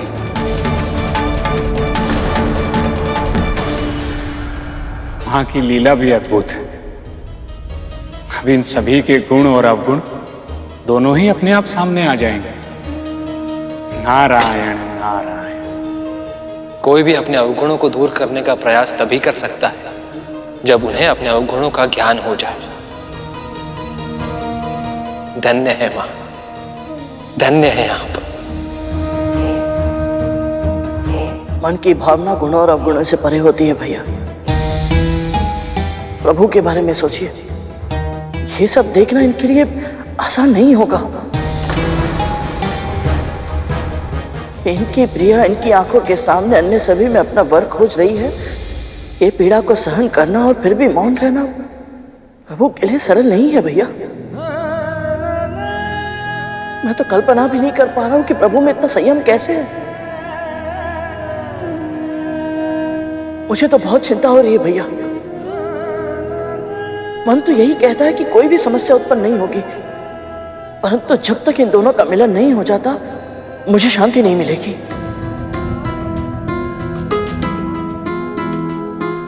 ये अग्निदेव है पुत्री, प्रकाश और ताप दोनों सूर्य से कम है, किंतु अगर ये चाहे तो रात के अंधेरे को दिन के उजाले में बदल सकते हैं।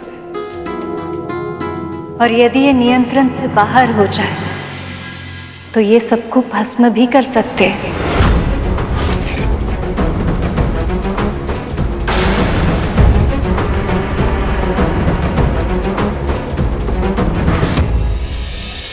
ये वायुदेव हैं पुत्री।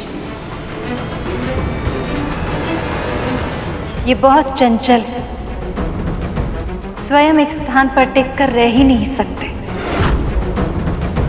यदि मैं इनके साथ हमेशा चलती रही तो इस जगत का कल्याण कभी नहीं कर पाऊंगी।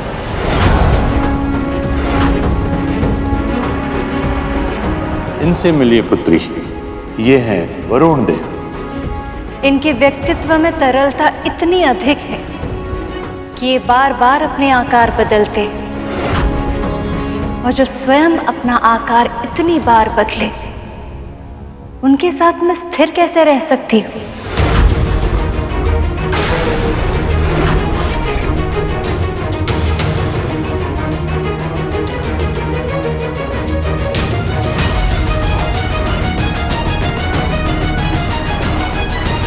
ये यमराज है, यमलोक के स्वामी हैं। और कर्तव्यनिष्ठ भी। इनमें दया और करुणा का अभाव है पिताजी। लक्ष्मी इन देवताओं की नहीं हुई, अर्थात हम असुरों की होगी। पुत्री, इन सभी देवताओं में से कोई भी आपका हृदय नहीं जीत पाया है। आप चाहें तो नागों में से किसी एक का चुनाव कर सकती हैं। मैं अभी उनका प्रबंध कर सकता हूं।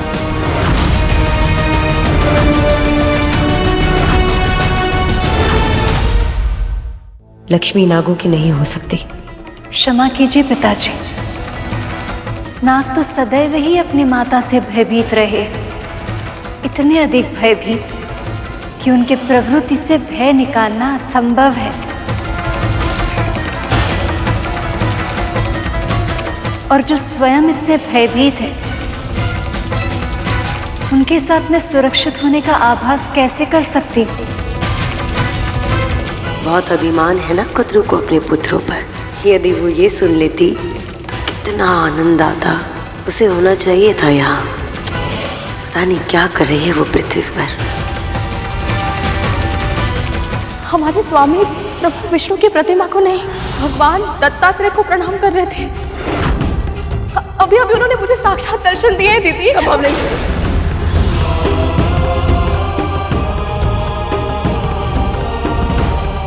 ये आप क्या कर रही है माँ? संभालिए स्वयं को। ऐसे दुखी होने से क्या होगा माँ? यदि आप मन ही मन घुटती रहेंगी तो हम आपकी सहायता कैसे करेंगे? आप बात बताइए माँ। फिर से वही सब हो रहा है तक्षक कालिया। एक बार फिर से मेरे साथ अन्याय हो रहा है, और अब ये मैं सह नहीं सकती, नहीं सह सकती।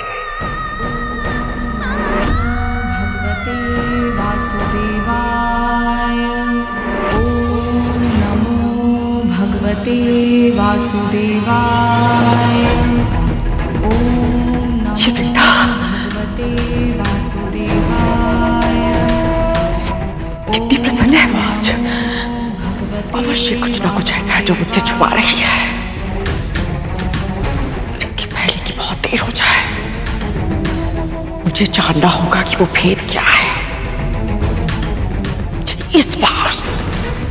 इस बार उसने मुझसे कोई भी चालाकी की तो उसकी ऐसी दशा करूंगी कि प्रभु नारायण भी उसे मुझसे नहीं बचा पाएंगे।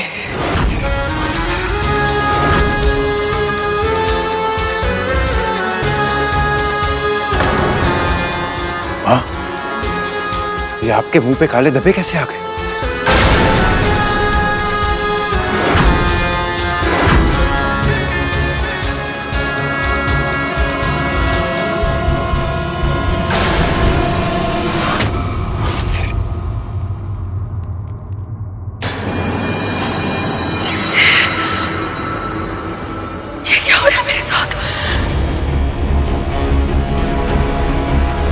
और सबसे महत्वपूर्ण है ये मेरे मुंह पे क्यों हो रहा है?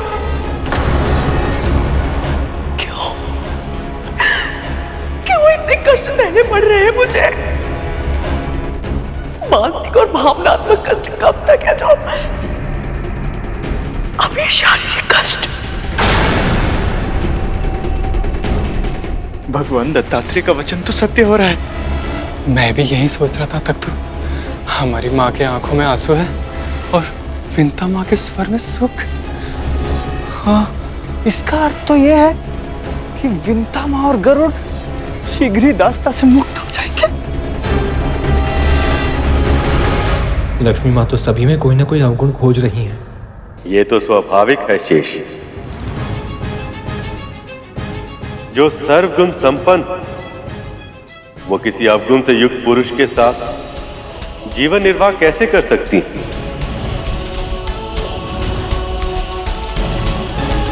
पर इनकी यही विशेषता मुझे भयभीत भी कर रही है। यदि इन्होंने मुझ में ही कोई अवगुण खोज निकाला तो?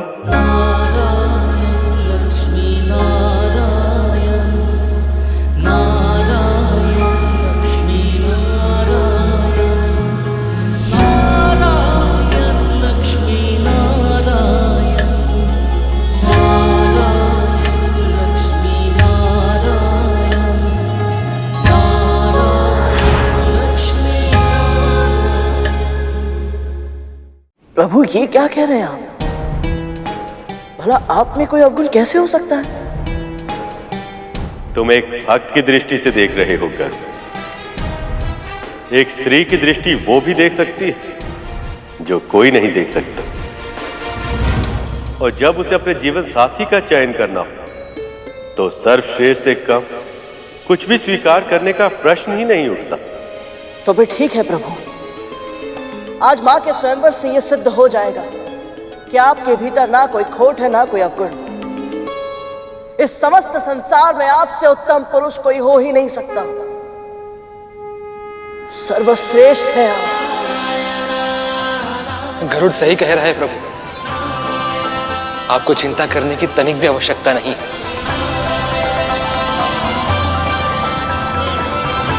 अब बहुत हुआ मां, अब ये प्रतीक्षा समाप्त कीजिए। क्षमा कीजिए, मैं आप में से किसी के साथ विवाह नहीं कर सकती।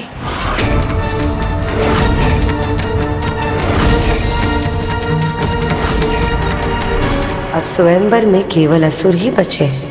इसका अर्थ यह है कि लक्ष्मी का विवाह किसी असुर से ही होगा। पर क्यों देवी? क्योंकि अभी तक आपने अपने क्रोध पर विजय प्राप्त नहीं किया है,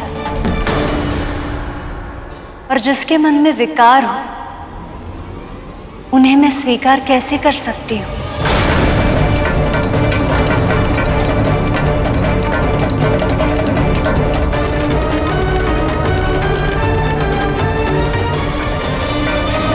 देवताओं और सप्तऋषियों तक में अवगुण खोज लिए हैं इन्होंने। यदि हमारी ओर देखेंगे तो अवगुणों की सूची इतनी लंबी बना देंगे जैसे वासुकी की पूंछ। अभी अभी इन देवताओं से संधि हुई है हमारी। इनके सामने हमारी प्रतिष्ठा और सम्मान मिट्टी में मिल जाएगा। ऐसा नहीं होगा।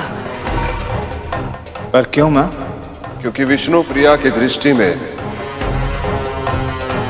हम इतने अयोग्य हैं कि इन्होंने हम में से किसी की तरफ देखा तक नहीं।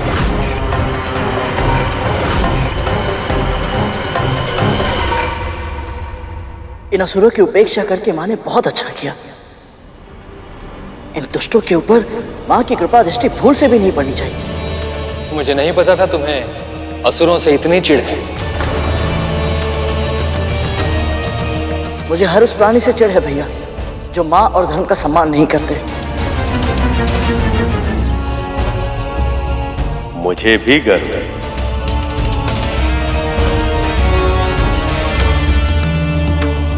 मैं इन देवों, ऋषियों और गंधर्व में से किसी का चुनाव कैसे कर सकती हूँ? इनमें से कुछ महान तपस्वी हैं, पर इनका क्रोध पर कोई नियंत्रण नहीं। कुछ महान ज्ञानी हैं, पर अब तक पूरी तरह से अनासक्त है वो। कुछ बहुत बड़े त्यागी है, पर केवल त्याग ही तो जीवन से मुक्ति का साधन नहीं हो सकता ना पिताजी। और कुछ अद्वितीय वीर भी है, पर वो भी काल के प्रभाव से अछूते नहीं है।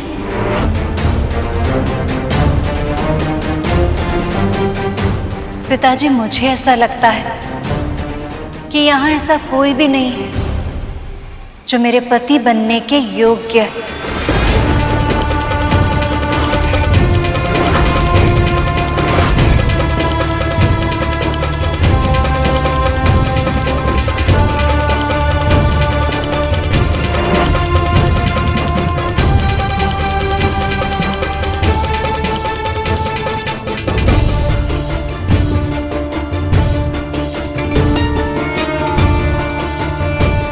प्रभु, माता ये कैसे कह सकती हैं? अब तो अति हो गई है। प्रभु, आप कहिए ना कि आप सुयोग हैं। आपसे अधिक योग्य संसार में कोई हो ही नहीं सकता। प्रभु, नहीं तो मैं जाकर मां से कहता हूँ। नहीं गरुड़, लक्ष्मी के मन में योग्य और आदर्श पति की छवि क्या है और मैं उस पर खरा उतरता भी हूं या नहीं, ये जाने बिना मैं इनसे कुछ नहीं कह सकता। जब तक लक्ष्मी स्वयं वो सभी गुण मुझ में नहीं देख लेती जो उन्हें अपने पति की छवि में दिखते हैं, तब तक ये मिलन संभव नहीं। इन्हें पति रूप में मुझे पाने की इच्छा प्रकट करनी होगी, तभी मैं अपना प्रेम व्यक्त कर पाऊंगा। इसलिए जब तक ऐसा नहीं होता, तब तक मुझे प्रतीक्षा की पीड़ा सहनी होगी।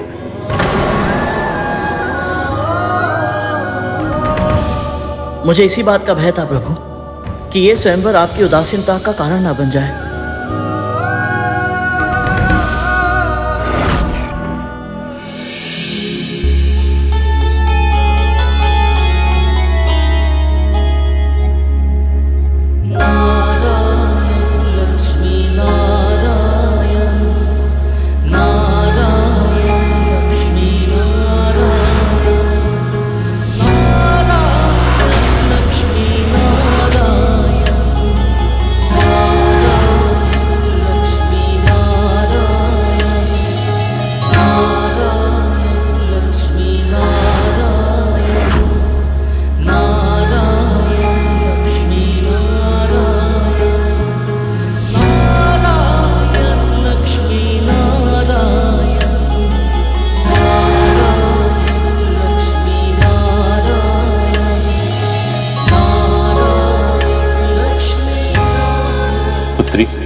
इतना तो जान चुका हूं मैं कि आपके मन में योग्य पुरुष की छवि स्पष्ट रूप से अंकित है। आप मुझे भी बताइए ताकि मैं आपके लिए योग्य पुरुष तलाश सकूं।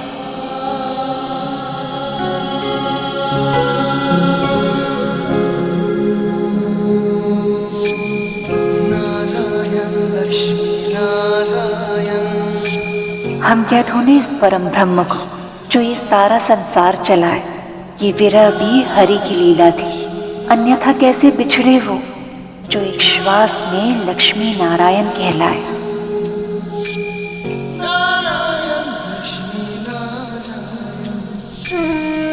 मैं चाहती हूँ जो मेरे सुहाग बने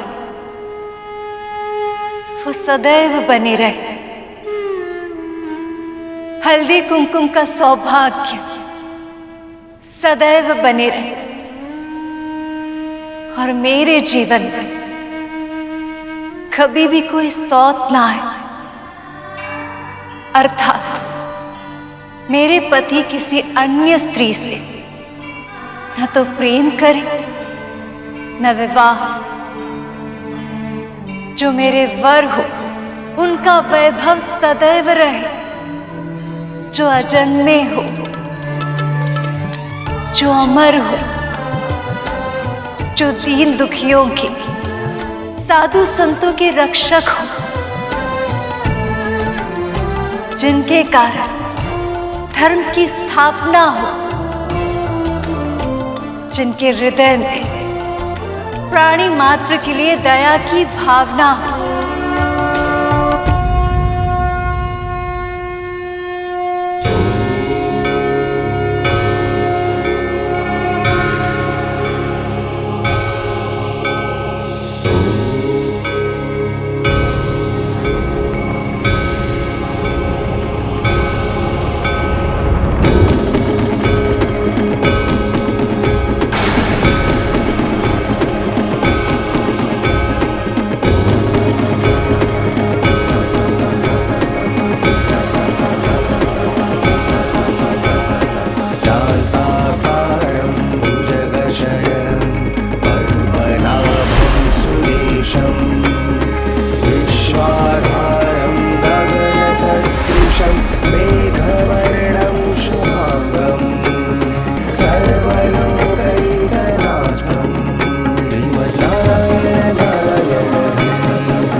मेरी दृष्टि में,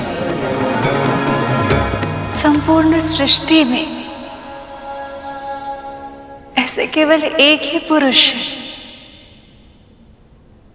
नारायण।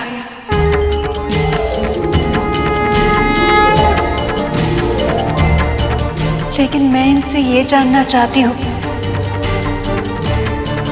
इनके जीवन में मेरा स्थान कहाँ होगा?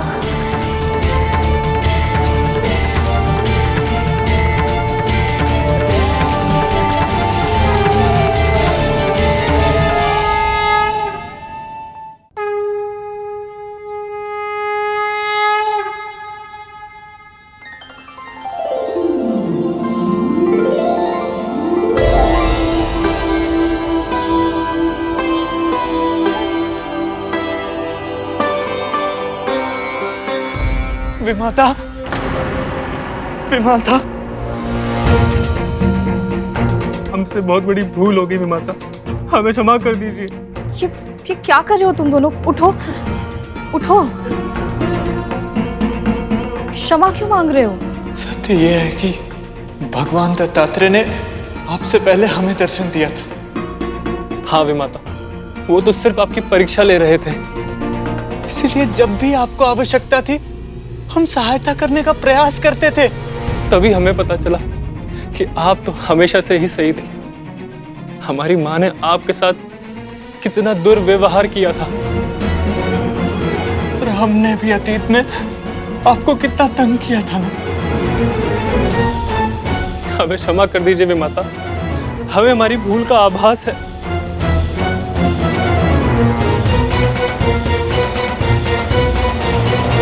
तुम दोनों को क्षमा मांगने की कोई आवश्यकता नहीं है। मैंने कुछ भी स्मरण नहीं रखा और ना ही बुरा माना है। यही तो आपके व्यक्तित्व का अद्भुत गुण है। आप कितनी अच्छी हैं, कितनी दयालु हैं। पर हमारी माँ इस योग्य नहीं कि हम बस उनके बारे में कुछ भी बुरा मत बोलो। नहीं विमाता, अब सत्य कहने से हम भयभीत नहीं होंगे। केवल हमें ही ऐसा आभास नहीं हो रहा है, स्वयं भगवान दत्तात्रेय को भी ऐसा ही लगा था। इसलिए तो उन्होंने इस रोग का उपचार स्वयं ही कर दिया। कहना क्या चाहते हो तुम दोनों? अब से जब भी माता आपको सताएगी तो उनके चेहरे पर एक काला धब्बा बन जाएगा। दीदी, रुक जाइए माता। यदि हम ये चाहते हैं हमारी माँ धर्म के पद पर लौट आए, तो यह आवश्यक है कि उन्हें यह दंड मिले, तभी तो वो अपनी भूल पहचान पाएंगी। इसलिए हम आपसे विनती करते हैं कि इस बारे में हमारी माँ को कुछ भी ना पता चले, और आपकी मुक्ति के बारे में तो बिल्कुल भी नहीं। हाँ वे माता, हम जानते हैं, और सत्य कहें तो हम दोनों भी यही चाहते हैं कि आपको इस यातना से शीघ्र ही मुक्ति मिल जाए। लेकिन ये तभी हो पाएगा जब आप इस बारे में किसी को नहीं बताएंगी। वचन दीजिए भी माता, आप इस बारे में कुछ नहीं कहेंगी।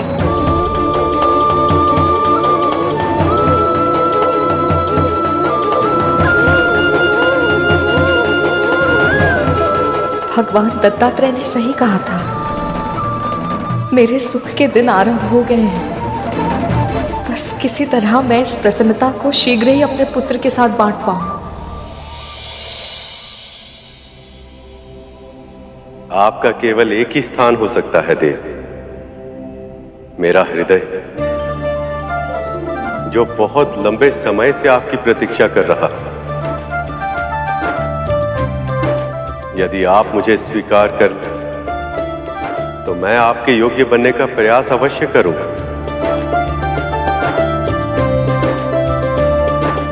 मुझ में कई गुण हैं देव, किंतु जिस सर्वश्रेष्ठ पुरुष की खोज आपको है वो मैं नहीं।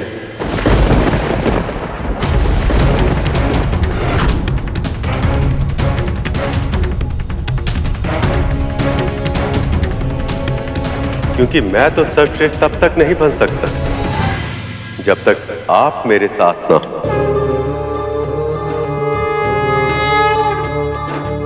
आपके साथ के बिना मैं अधूरा हूं देव।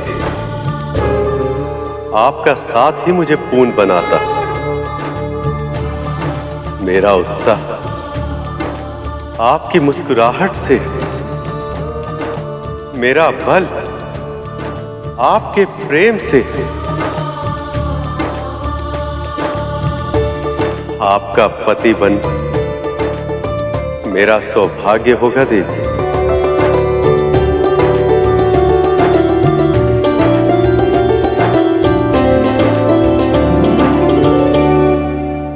जय कमलासिनी सद्दितिदायिनी ज्ञान विकासिनी गानमाये अनुदित मर्चित कुमकुम धूसर भूषित वासित वाघनुते कनकधरा स्तुति वैभव वंदित शंकर देशिक मान्य पदे।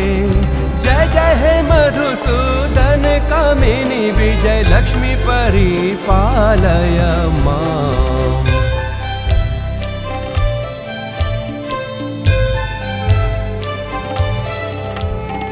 प्रणत सुरेश्वरी भारती भार्गवी शोक विनाशिनी रत्नमाये मणिमय भूषित कर्ण विभूषण शांति समावृत हास्य मुखे नवनिधि दायिनी कलिमल हारिणी कामित फल प्रद हस्तयुते।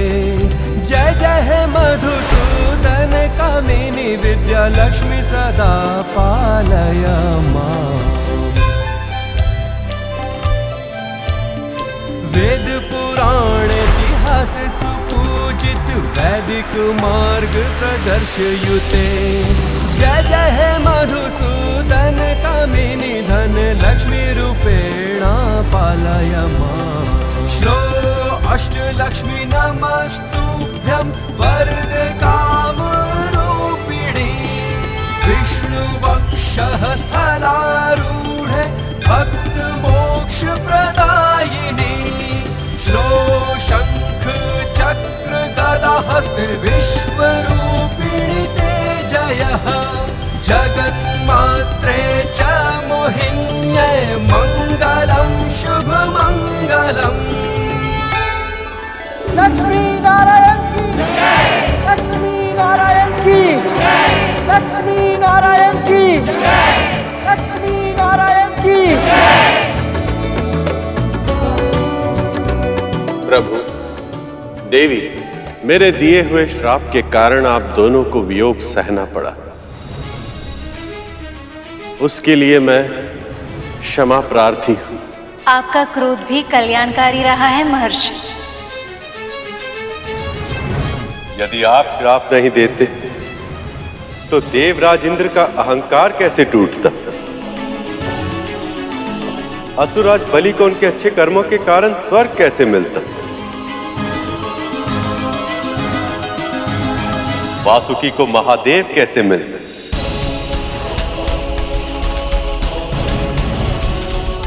और संसार को वो अमृत कैसे मिलता जो शीघ्र ही उन्हें मिलने वाला? मिलने वाला है, मिलने वाला है, यही कह कहकर शर्म करवाए जा रहे हैं।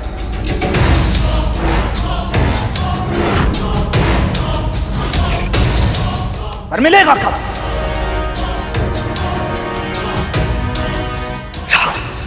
कितनी बार कहा तूने महर्षि दुर्वासा के सामने सोच समझ के बोला करो, कहीं ऐसा ना हो अमृत के स्थान पर तुम यहां से श्राप लेकर लौटो।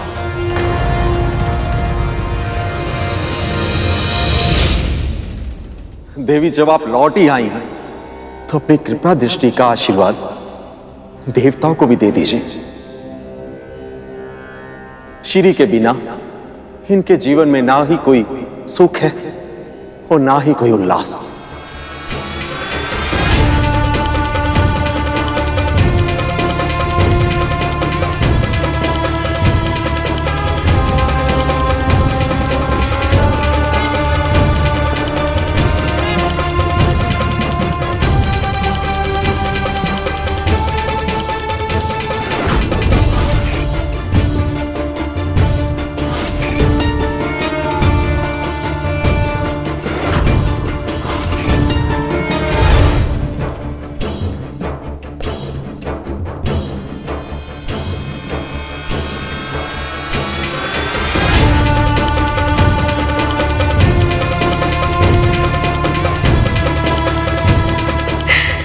धन्यवाद देवी, अशेष धन्यवाद।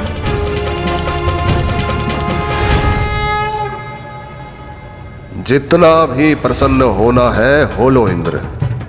अमृत मेरे हाथ लगने के बाद तुम्हारा और सभी देवताओं का अंत निश्चित है।